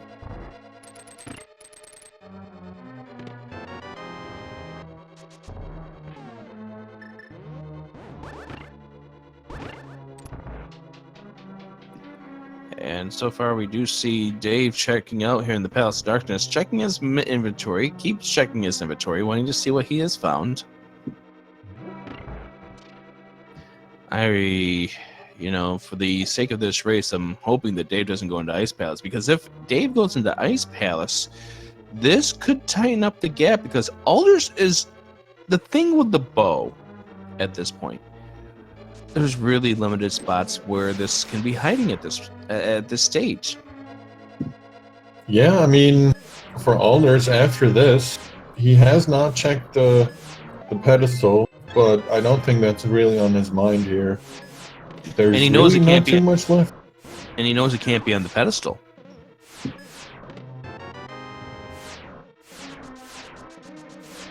He knows it can't be on the pedestal because of the fact that Palace of Darkness is one of your pendant dungeons. Oh yeah, of course.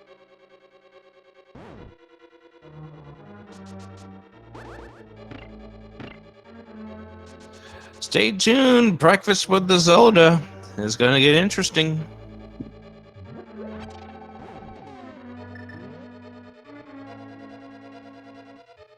And this is one of those cases where you have the equipment to get into a dungeon that you need to be. It might be a good idea to check it out. I would not be surprised to see aLderzz go right back to Swamp after he's done here, because really, what else does he have left?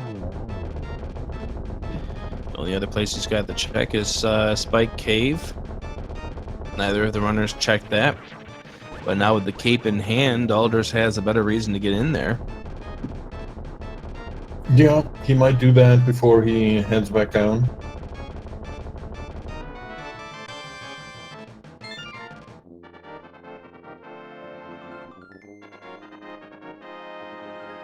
Dave seems to be doing okay with the dark rooms. A little bit of difficulty navigating the maze. This is something, if you don't know the layout of the maze, it can become a problem. Yeah, here, it looks easier than it actually is when you're in the dark room and don't see anything other than a couple of sword sparkles. So here's the Spike Cave play here from aLderzz. And we're now at the point that when he finds the bow, he's not going to be happy, for the one reason that he could have had this a lot sooner.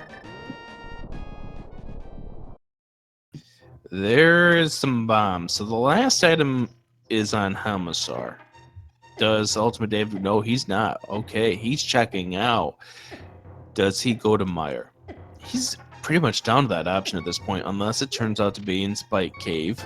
In his mind, it's just 3 bombs.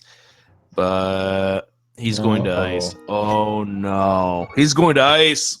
Oh, that's so unfortunate. I thought now that he basically aced all the dark rooms over in Pod and everything else that he's done, he should definitely try for just getting it done with Mire. If he goes in there and finds the cane, Old man. I forgot we haven't even checked the old man yet. Oh man, you're right.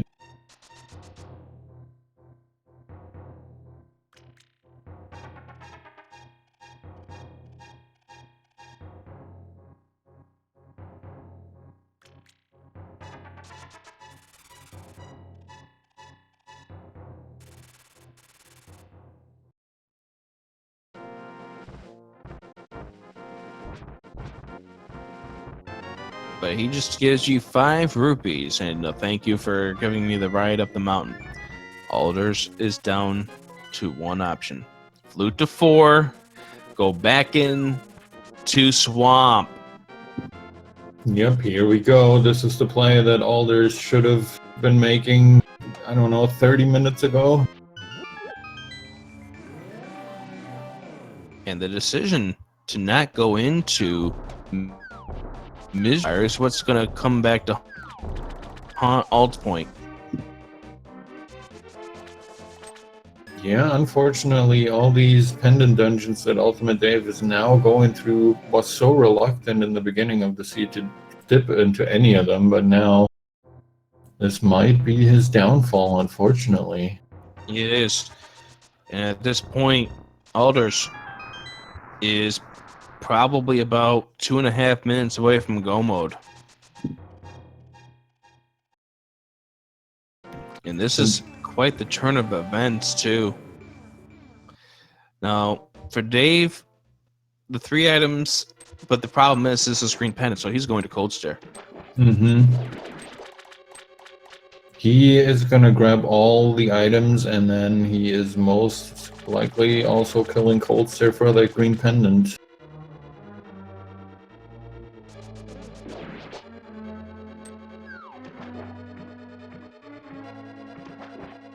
Yeah, this race has been quite interesting. You know, we've had a rough start for Ultimate Dave with an early death and escape that probably weighed on his mind for quite a while. Probably still is. And aLderzz in the lead, making all the right choices. And then we had aLderzz make that big decision to just skip out on left side swamp, which had the bow, and still has the bow in aLderz's case, which put Ultimate Dave on a good pace and really in the lead for quite a while. But that lamp, as you were saying in the very beginning, that lamp hasn't been too friendly for a runner in some of these seeds. That's correct. And this is another case of that not being in a friendly location this time around. So aLderzz about ready to do some swimming and probably doing some sinking feeling at this point. Like, you skip out on a chest that you could have had earlier. You know what's going through your mind? I just lost this race. I just lost this race. And that's going to be weighing through your mind as you go through Eastern. As you go up the mountain to head into Ganon's tower.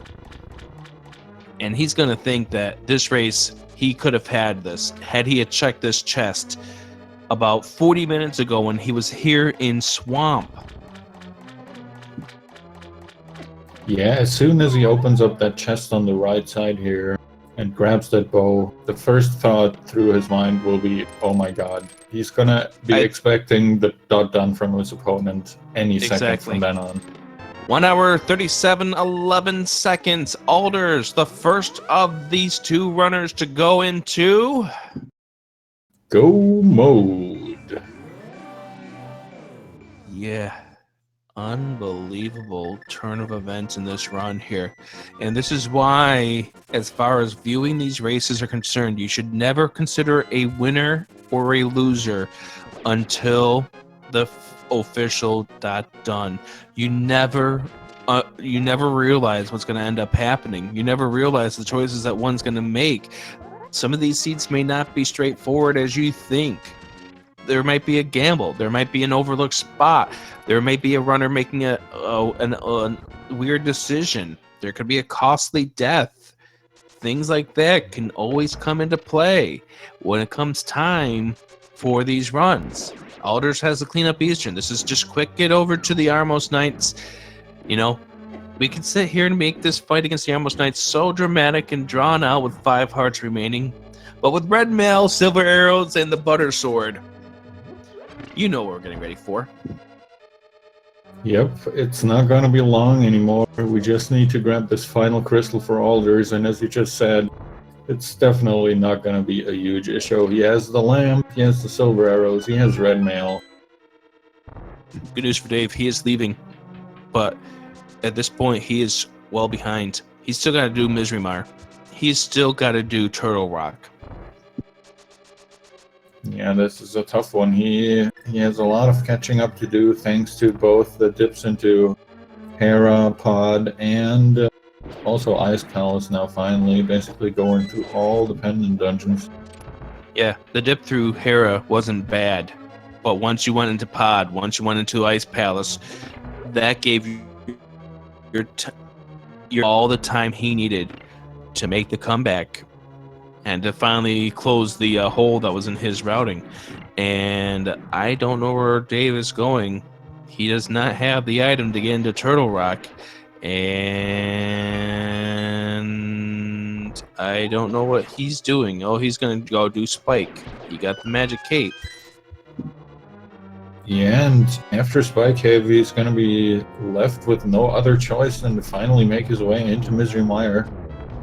Meanwhile, Alder is making extremely short work of the Armless Knights and grabbing his last crystal here. Exactly, and that's why we're not going to even make it a dramatic fight at all. I mean, this here, there's no spoilers. You're getting out of this fight unscathed. It's not like you're facing off against Trinix at this point. So, Herfy Durfy, it is time to play the game. You go ahead and explain it to our runners while we start getting some numbers in chat. Yeah, so guys, you know what is up here. We just grabbed our final crystal, which means aLderzz is now making his way up to Ganon's Tower. And in Ganon's Tower, what we are looking for is that big key. Chests 1 to number 22. Put your guesses in chat. And if you are a supporter of the Speed Gaming Networks, which means you are subscribed to any of the Speed Gaming channels, or you have tipped at least 250 bits on any of them, you are eligible to take part in the bot guessing game, which might put you in the leaderboard if you manage to guess the right number. So guess ahead. What's going to add insult to injury is I don't think Dave has enough magic to use the ether on this medallion. Oh, but I think he still has at least one of his green goos that he bought very early on. At least I hope so. Oh, the Myrtledactyl dropped a small container. Oh, that's painful. He could have had that. Yeah, it would have been enough, but I guess with the green goo, he's not too unhappy about using it there. Yeah, but he's going to be unhappy when he finds the Cane of Samaria in here. And then the problem is that he's going to get even more unhappy in about 9 minutes from now. Yeah, the problem for Dave is also going to be, he's going to find the Cane of Samaria here, which is fine, but he will not find the lamp. So he'll have to deal with the Mire Dark Rooms, which, you know, he's made it through the Pod Dark Maze and everything, so I'm definitely confident in his abilities. But they're not that easy, especially that first room with that block placement. So as we head over to the first chest, we have a red rupee. We have 5 arrow upgrade. Junk items in chests 1 and 2. No small key means no chance for going right side either, so we are going the traditional route with our first small key here in the torch. Goodbye, Bob. Alder is grabbing that. Dave going into go mode at this point. Yep, Dave now in lampless go mode. Let's see if he decides to finish up with Mire or go into Turtle Rock for that needed, you know, quadruple dip, double Mire, double Turtle Rock. At least if you go by the logic.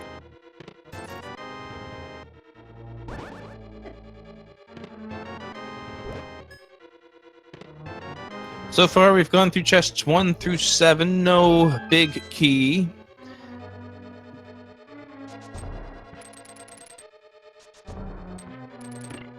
Yep, coming up on chest number 8, which is usually my guess. I forgot to ask you what your chest guess was going to be. I put down 8 for my guess as well, but it's not to be. It's 300 rupees. You know, I'd be okay with getting $300 instead of a big key. Well, so would I, but unfortunately, I've yet to get that.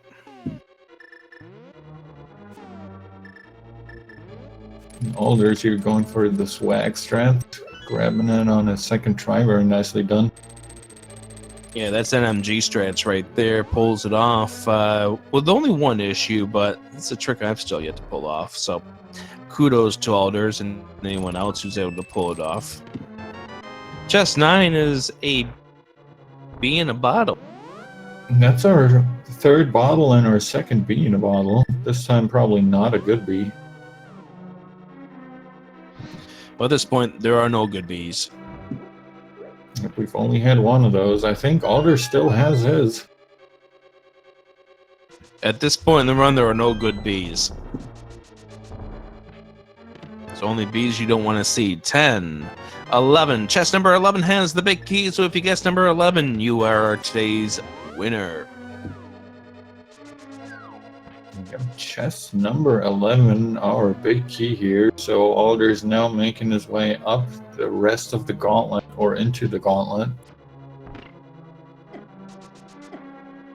So Filthy Cur is going to be our winner of the big key guessing game today. Congratulations to them. They are going to end up on the leaderboard. And we'll go ahead and do this coming up with the next big key guessing game a little bit later on here on Speed Gaming 4.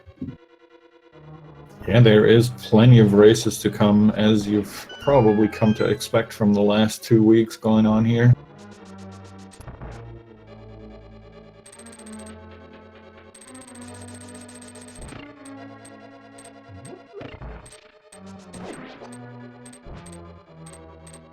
Also, thanks to Roar Lori for the sub here to the Speed Gaming channel, as well as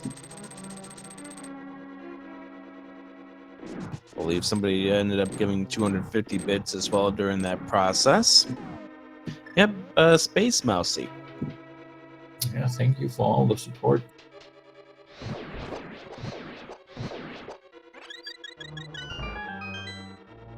And it looks like UltimateDave has made it through the switch room in Mire in the Dark, so very nicely done from him. The rest shouldn't be as hard anymore to figure out. You can see the most important stuff, namely in this room here, the crystal switch that you need to switch up.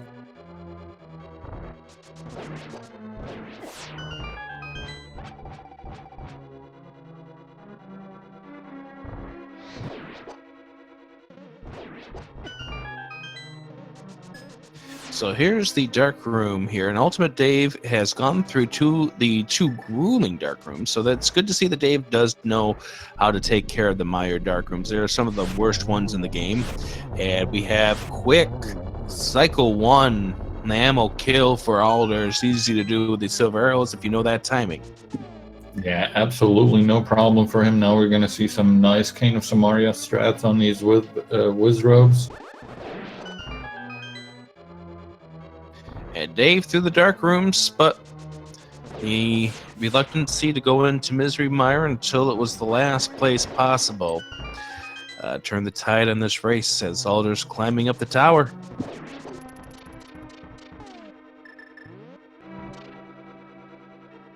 Yep, Ultimate Life now coming up on his vitreous fight with the silver arrows in hand. Shouldn't have any issues.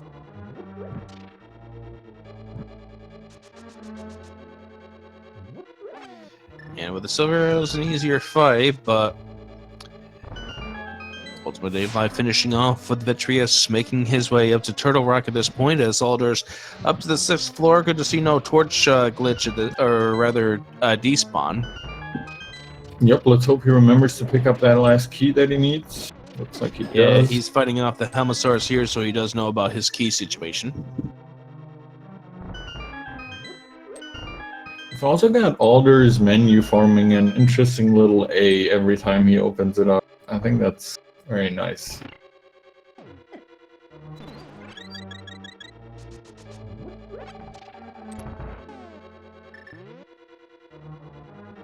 Alright, now aLderzz heading into his Moldorm 2 fight. Both of these runners at this point probably very nervous, expecting to be done from their opponent at any second. Yeah, aLderzz, especially considering the gamble that he made with the bow, which turned out to be in Swamp Palace, and Dave waiting until late to go into Misery Mire. So both of these runners at this point have got to be feeling sick.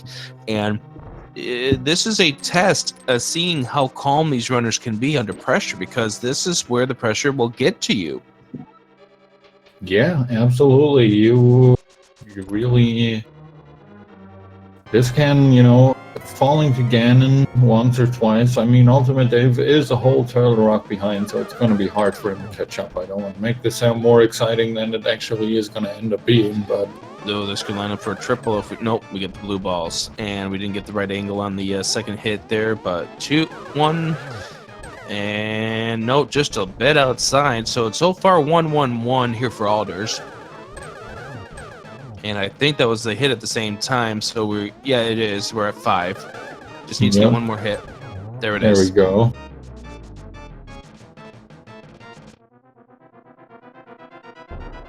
All right, Had to be, because 3 would have put him onto Ganon already. So we're going off to the Ganon fight for ALDERZZ as Ultimate Dave is entering his last crystal dungeon. So it's gonna require quite a few Ganon falls for ALDERZZ to actually, have Dave catch up here, but we'll have to see. Let's not talk about Ganon Falls. Yeah, we hope this goes perfectly and without issue for all and any of our runners. That's just, this would take a huge breakdown by ALDERZZ for Dave to have a chance at this point. Yeah, it's most likely not going to happen, and we're definitely not hoping for it. ALDERZZ immediately employing the cape strats with the butter sword should have no issues getting through the first 3 phases here. Yeah, this is going to be 3. This is going to be fast here. 6 hits per cycle. Then you get to the 3rd cycle, where you need just 4. If Ganon decides he's going to stop warping. Oh man. 6. There, yep, 6. There was 6 in stage 3 too. 6 warps.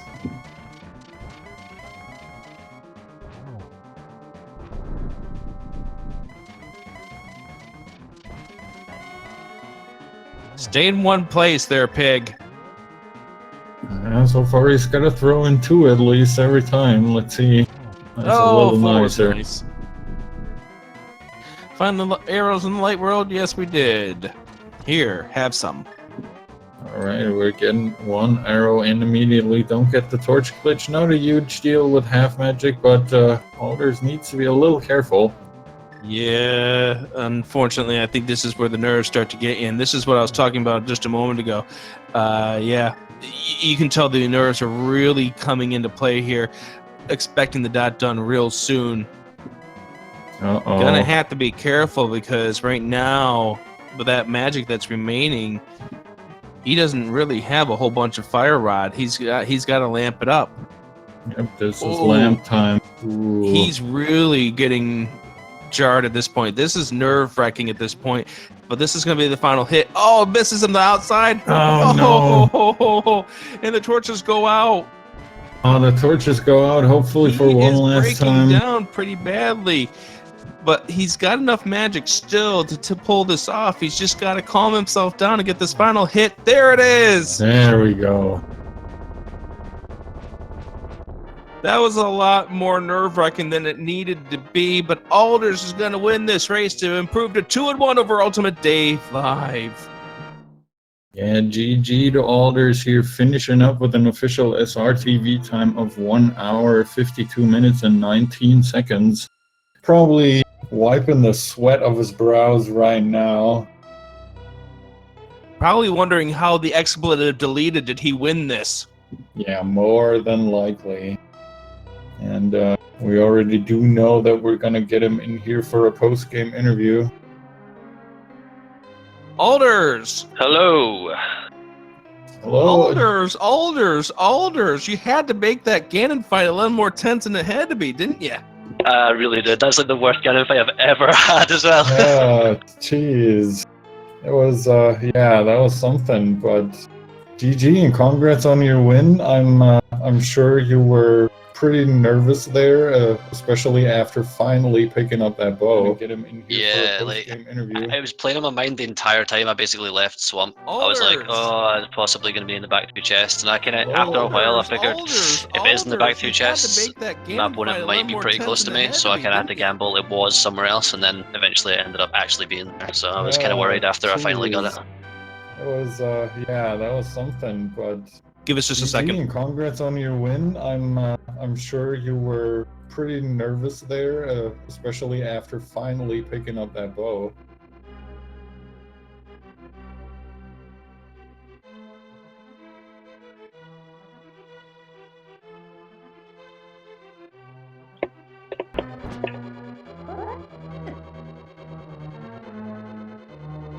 There we go. Hello. Yeah, hello. Much better. There we go. Yeah, so that gamble on Swamp left side, obviously a deliberate gamble, I would assume? Yeah, it was. I mean, it was 2 items. I knew there was going to be 2 items over there, and there was so many locations left at that point that it was a pretty easy gamble to make. But I suppose like after I was playing on my mind the whole time, that could potentially be there, and then obviously with the less and less items, locations to go, I was like, oh my god, this is going to be in Left Side Swamp. So, what went through your mind when you went back in and there it was? Did you have that feeling that you had just lost the race? I had a big feeling that I could be really far behind, because I essentially checked every single location in the game before I eventually got it. So, you want to know your saving grace? What was that? Meyer having the Cane of Samaria. Dave checked everything else, including Ice, the Palace of Darkness, and well, Hera wasn't that big of a deal, but checking both Pod and Ice was a huge time sink, and that allowed you to come back because of the fact that you checked Meyer and found the Cane of Samaria there. Okay, so did Dave have bow when he went to go pod then? Because for me, obviously, pod was bow locked, which obviously probably went in my favor because I couldn't do anything. Yeah, he had the bow by that point because he did check the left side of Swamp. You both, in fact, you guys were going to Argus at the exact same time. Oh, you wow. guys were synced. The difference was you had Master Sword, he had Fighter Sword. You could see the difference in the 2 fights right side by side, which one was faster. Now, again, he checked the left side before you did anything going up to Argus, so he already knew that the bow was there. Right, okay. But yeah, he had the bow going into pod, which allowed him to check everything, and there was nothing good in pod, obviously. Yeah. I mean, looking back on it, I'd probably still make the same gamble again, just given how many locations were left, that it was an easy 2 items to leave, but I mean, it's rando, it can happen. It always seems to. So one thing we were mentioning here is that Ganon fight, you had to be feeling the pressure at that point. Were you sitting there looking at SRTV, wondering where that done from the other opponent was? Yeah, I think it was pretty obvious from my play that like one eye was on my second monitor checking he hasn't done, and like I was just it was just a whole bunch of spaghetti on that last fight that was probably not great to watch. Well, it made it for quite interesting when you got down to that little sliver of magic left, and I know. Do you have enough magic to get it? I think you still got the green goo, but this is gonna be tense. I couldn't remember if I had a bottle of green or not, and I was like, I'm pretty sure I do. I was like, I need to switch to the lantern just in case. How about that logic required double dip Meyer, considering the fact that the lamp was at the big chest in Turtle Rock? Yeah, like once I kind of got done with Meyer from the dark room, I figured that the lamp would possibly be in TR, or that could have actually, when I picked it up, I actually thought that my left side swamp gamble paid off, because I thought, oh, the lantern's probably left side swamp and the bow's probably in TR. But then when I obviously cleared TR and realized it wasn't, I was like, it's not. Yeah, so it became the battle of the bow versus the battle of the Cane of Samaria at the end, and the Cane of Samaria won out because Cane of Samaria keeps you out of going into Turtle Rock. Yeah. Dave now heading into the Ganon's Tower. Now, one thing I did want to note here early on, how impressive your bomb escape was, opposed to what we saw from Dave. Dave took a death and escape. You ended up going through pretty flawless. Yeah, I mean, bomb strats is something I put like a fair bit of time into, just because I figure that a lot of people probably won't. So if you end up getting bombs, like I'll be at a distinct advantage over everyone else, having pretty set strats for the bombs. So yeah, I practiced that quite a lot, playing different starts and what the different strats I can use. Yeah, Now, it definitely showed. Now, you probably were happy when you got the bombs from the uncle. How unhappy were you when you got the ice rod in the next chest?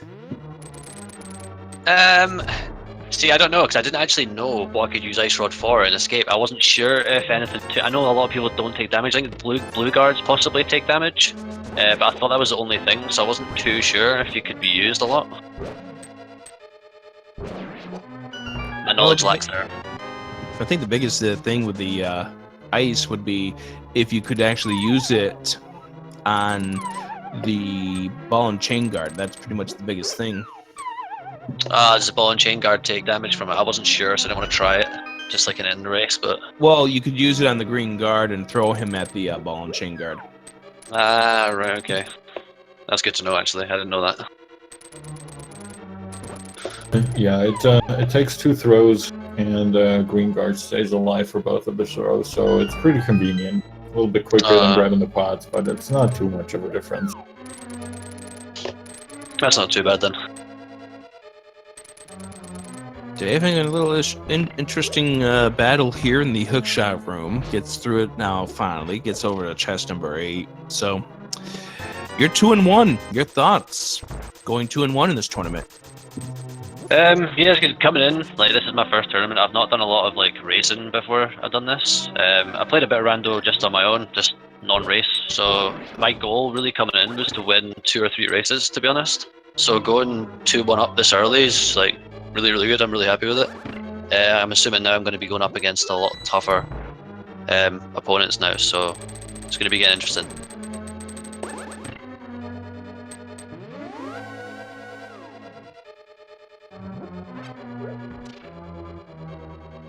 Oh, one thing I did want to ask. Bombs were an issue for you early on in this run. Deep down, what was your thoughts? Oh man, as soon as I I think a death warped out at that point. As soon as I done it, I was like, oh my god, there's bombs underneath that pot. Oh yeah, and then you pulled, when you did finally get the bombs and went there, you confirmed. And what was going through your mind at that point? I knew it wasn't a massive time sink, because I didn't lose a lot of time because, well, going back through with boots isn't too bad.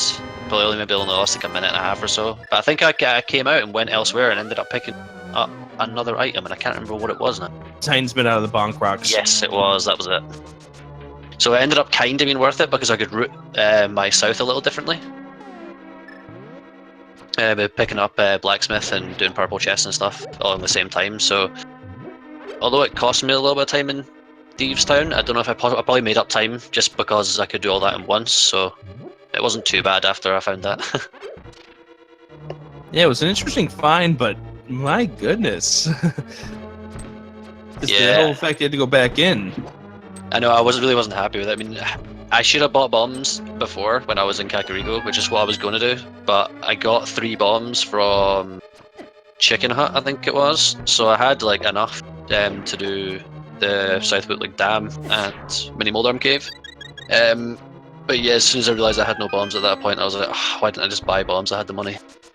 So I was a bit annoyed at myself for that, but kind of worked out in the end, at least.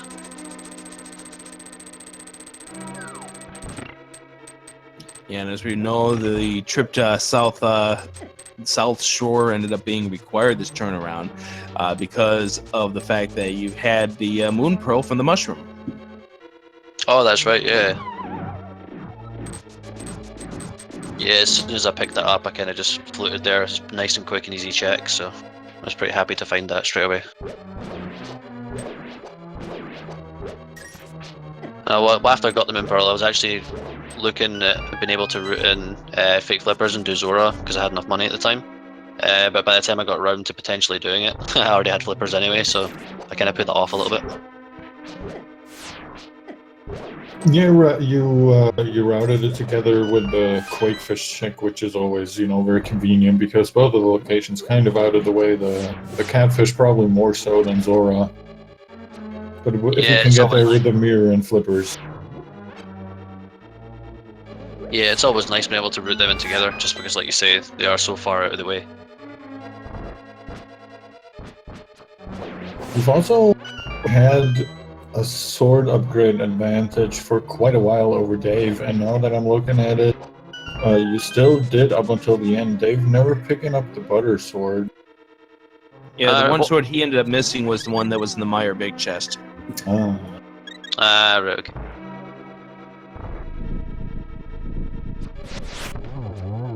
Because with the Cane of Samaria being his go mode item, all he had to do is get the big key and make his way to Vitreous. So as soon as he got it, he just skipped out the chest, which is fair enough.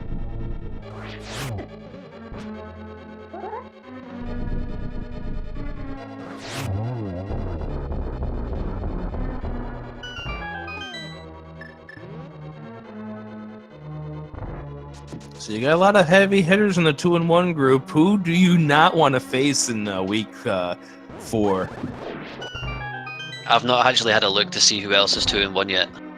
So I don't know a bunch of people who are 2-1. I don't know who we got at the moment.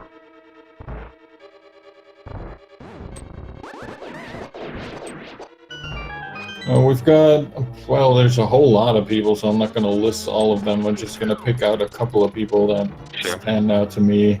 We've got Alucard in there, we've got Ninjambro, we've got Coblalala, we've got Ak the Boker, we've got Futon and Troopster, Dr. Booktastic, there's Kelpsy and Philion. You got Not Me.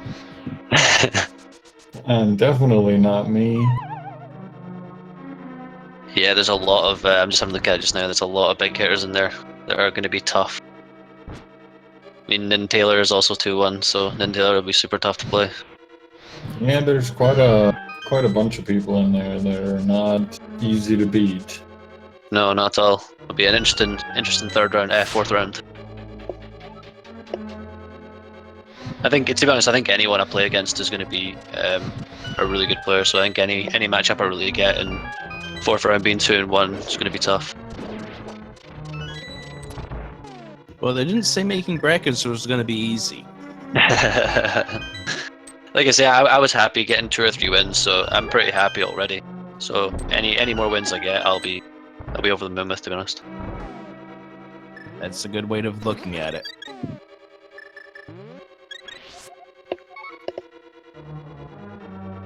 Dave capturing a fairy while also refilling its hearts now onto his Moldorm 2 fight.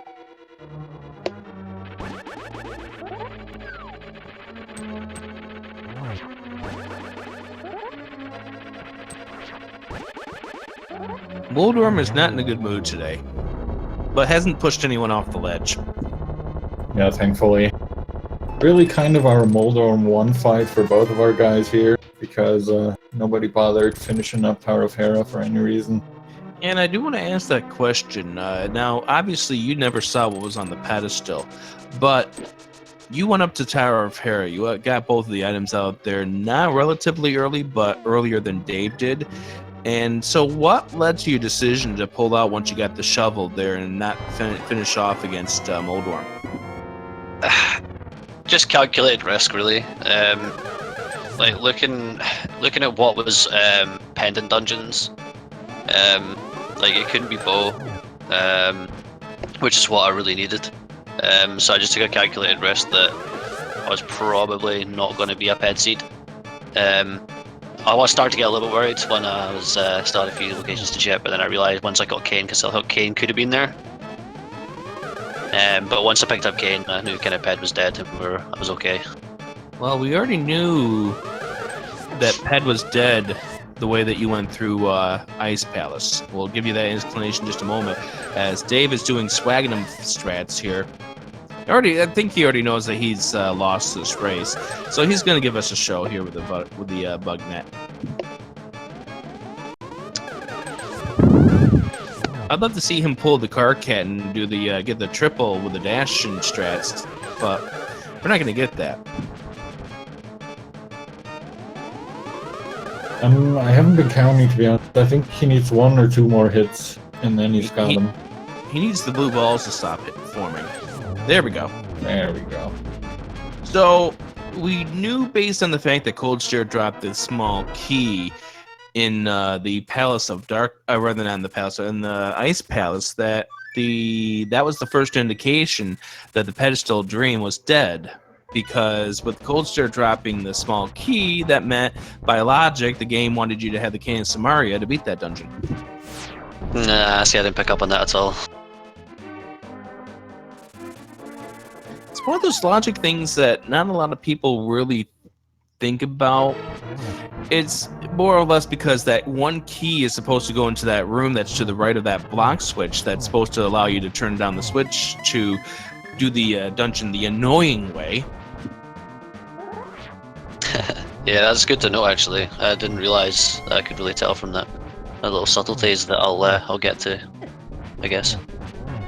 Yeah, the big thing for you is that it was the green pendant, and still the bow could have been Sarashla for all we knew. But obviously we didn't know. We knew that already to be the answer, but in your mind it could have been. Yeah, that's why I know I bailed on Hera and it wasn't ped, and then the only reason I stayed in was just because I finished this as green pendant, and then I can kind of root in Eastern Palace pod while still checking Sahashala as well. So it was an easy kind of finish up the dungeon and find that out, but ended up being fruitless, as we know. But at least Palace of Darkness was a little forgiving in the fact, hey, look, here's a big key in the first chest. You need the bow to get anywhere. Yeah, I was pretty happy to find that big key, to be honest. I really didn't want to go through a pod at all. Dave giving us a tense Ganon fight as well. He's down to 2 hearts, but he does have the fairy in the bottle, so no, not a major risk at this point. Just got to get to the finish line at this point. Did you find the arrows in the light world? Sure did. Gets the torch glitch, but that doesn't really matter here in the silver arrow stage. You didn't get the torch glitch either, but you made it interesting without it. Yeah, I didn't want to do the torch glitch because I could have set him up for a 3-hit, but then I just totally messed everything up. Yep, and there's Dave. He finishes off the seed. Get your GGs in the chat for both of these runners. UltimateDaveLIVE finishing off this. Yep, GG to him, finishing off with an official time of 2 hours, 11 minutes, and 10 seconds.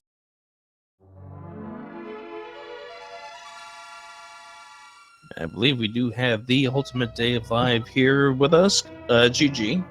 Yeah, GG's. That was awful. Good game, Dave. Good game. GG's, man. That freaking Cane of Samaria. I was the opposite. I needed the bow. I literally checked every dungeon thinking the odds were so much better fighting him in any other dungeon than Meyer, and Yeah, you guys made it quite exciting by switching the lead a couple of times. aLderzz decided to skip out on Swamp left side, leaving behind the bow, which put you, Dave, in the lead for quite a while. And then you did everything but check into that Meyer for the cane. So that really made aLderzz, catch back up and finally pick up his bow and finish up the seed. Yeah, I thought the only chance I had as far as maybe even catching up was just scrubbing the lamp and trying to go for dark rooms. I did a lot of those dark rooms for the first time, like Meyer and Turtle Rock, so that was brand new. I hadn't even practiced it yet, so I just winged it, hope for the best. Do you know where that lamp turned out to be? Where was it? Turtle Rock Big Chest. Oh my god. Yeah. Did you skip the big chest then, I guess? I realized you didn't have it. Yeah, I skipped it. I figured when you hadn't finished yet, by the time I got to the big chest, I was like, okay, I'm just gonna go for it. And then you finished like pretty much right as I got to the dark room. Ah, right. Yeah, I felt really far behind just because I didn't have that bow and I knew that I'd left left side swamp, and I essentially checked everything else before I went back and realized it was there. I was like, oh no. That was pretty much me with Cane. Like, as soon as I found it in Meyer, I was like, well, I'm beat.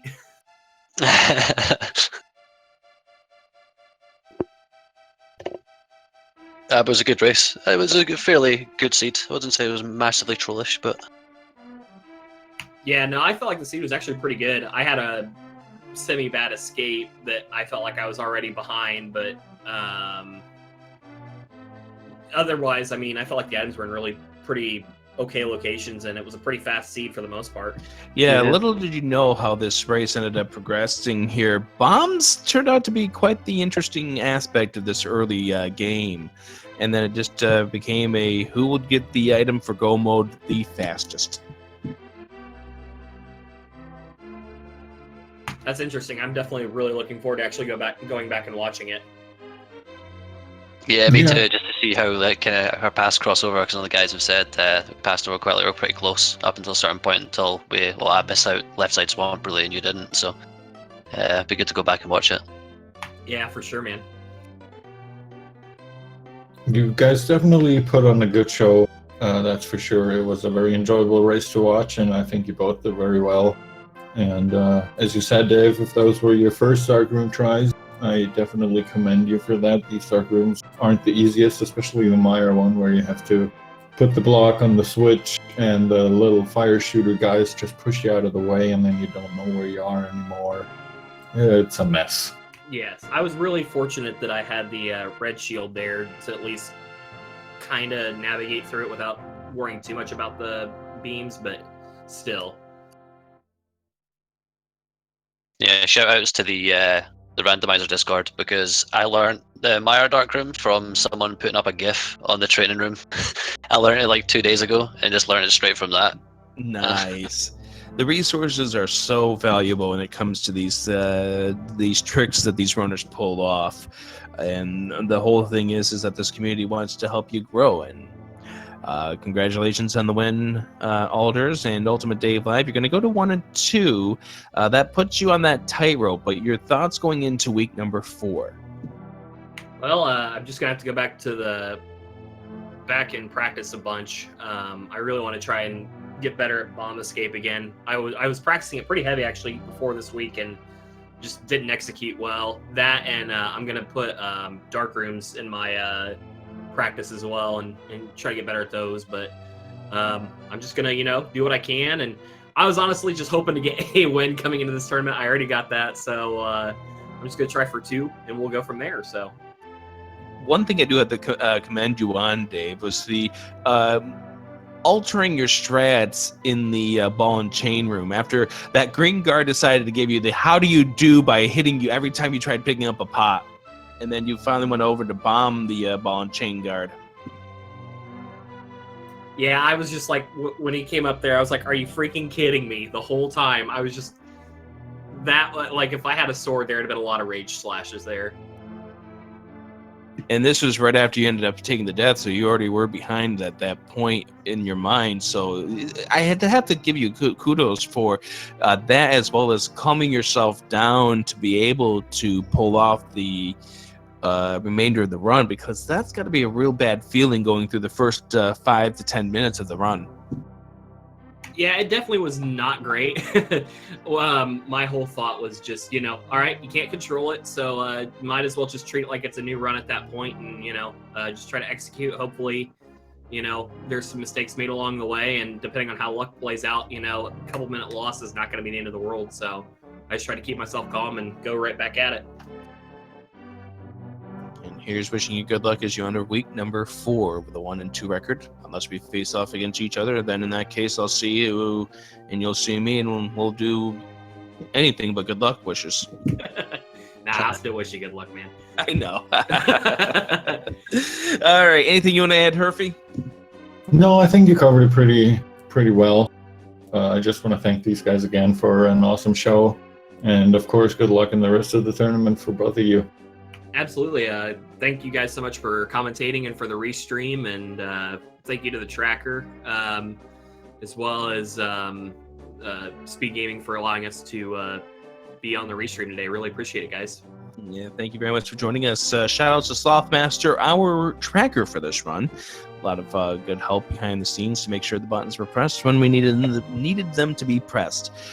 So with that, we're going to wrap things up for this race. aLderzz ends up winning over UltimateDaveLIVE, but stay tuned. There is more Link to the Past Randomizer coming up here on day number 20 of the tournament. Coming up in about 34 minutes from now at 12 o'clock noon Eastern, Ara versus Michael K. That's coming up here on Speed Gaming 4. Mally and Mikon will have the commentary for that race. We have a whole bunch of other things going on the Speed Gaming channels as well during the day today. Like, for instance, over on Speed Gaming 1 right now, we have the Ultimate Decathlon. That is game number 1, Shovel Knight. That's on Speed Gaming 1. Coming up at 12 noon Eastern over on Speed Gaming 2, actually what's going on right now on Speed Gaming 2, we have the Final Fantasy 1 PSP. The Elimination Finals are going on. That's wrapping up right now on Speed Gaming 2. Over on Speed Gaming 2, coming up at 12 noon, we have a Pikmin relay race. I believe all 3 Pikmin races are going to be done. That's going on from noon to 5 over on Speed Gaming 2. More Link to the Past Randomizer coming up as well. Plus the Super Meat Boy Relay Race, Shantae and the Pirate's Curse, Super Mario Odyssey Bingo, Metroid Fusion, Diddy Kong Racing, and a lot of other great things coming up on the Speed Gaming channels. Do the exclamation point schedule. Take a look at what's going on today. Herfy, I think it's time to take our love and affection and go somewhere else. Yep, sounds like it. So thanks again to everyone involved. I hope you guys have a great day and stick around for more of awesome speed gaming stuff. Have a good afternoon. Enjoy day number 20 of the tournament.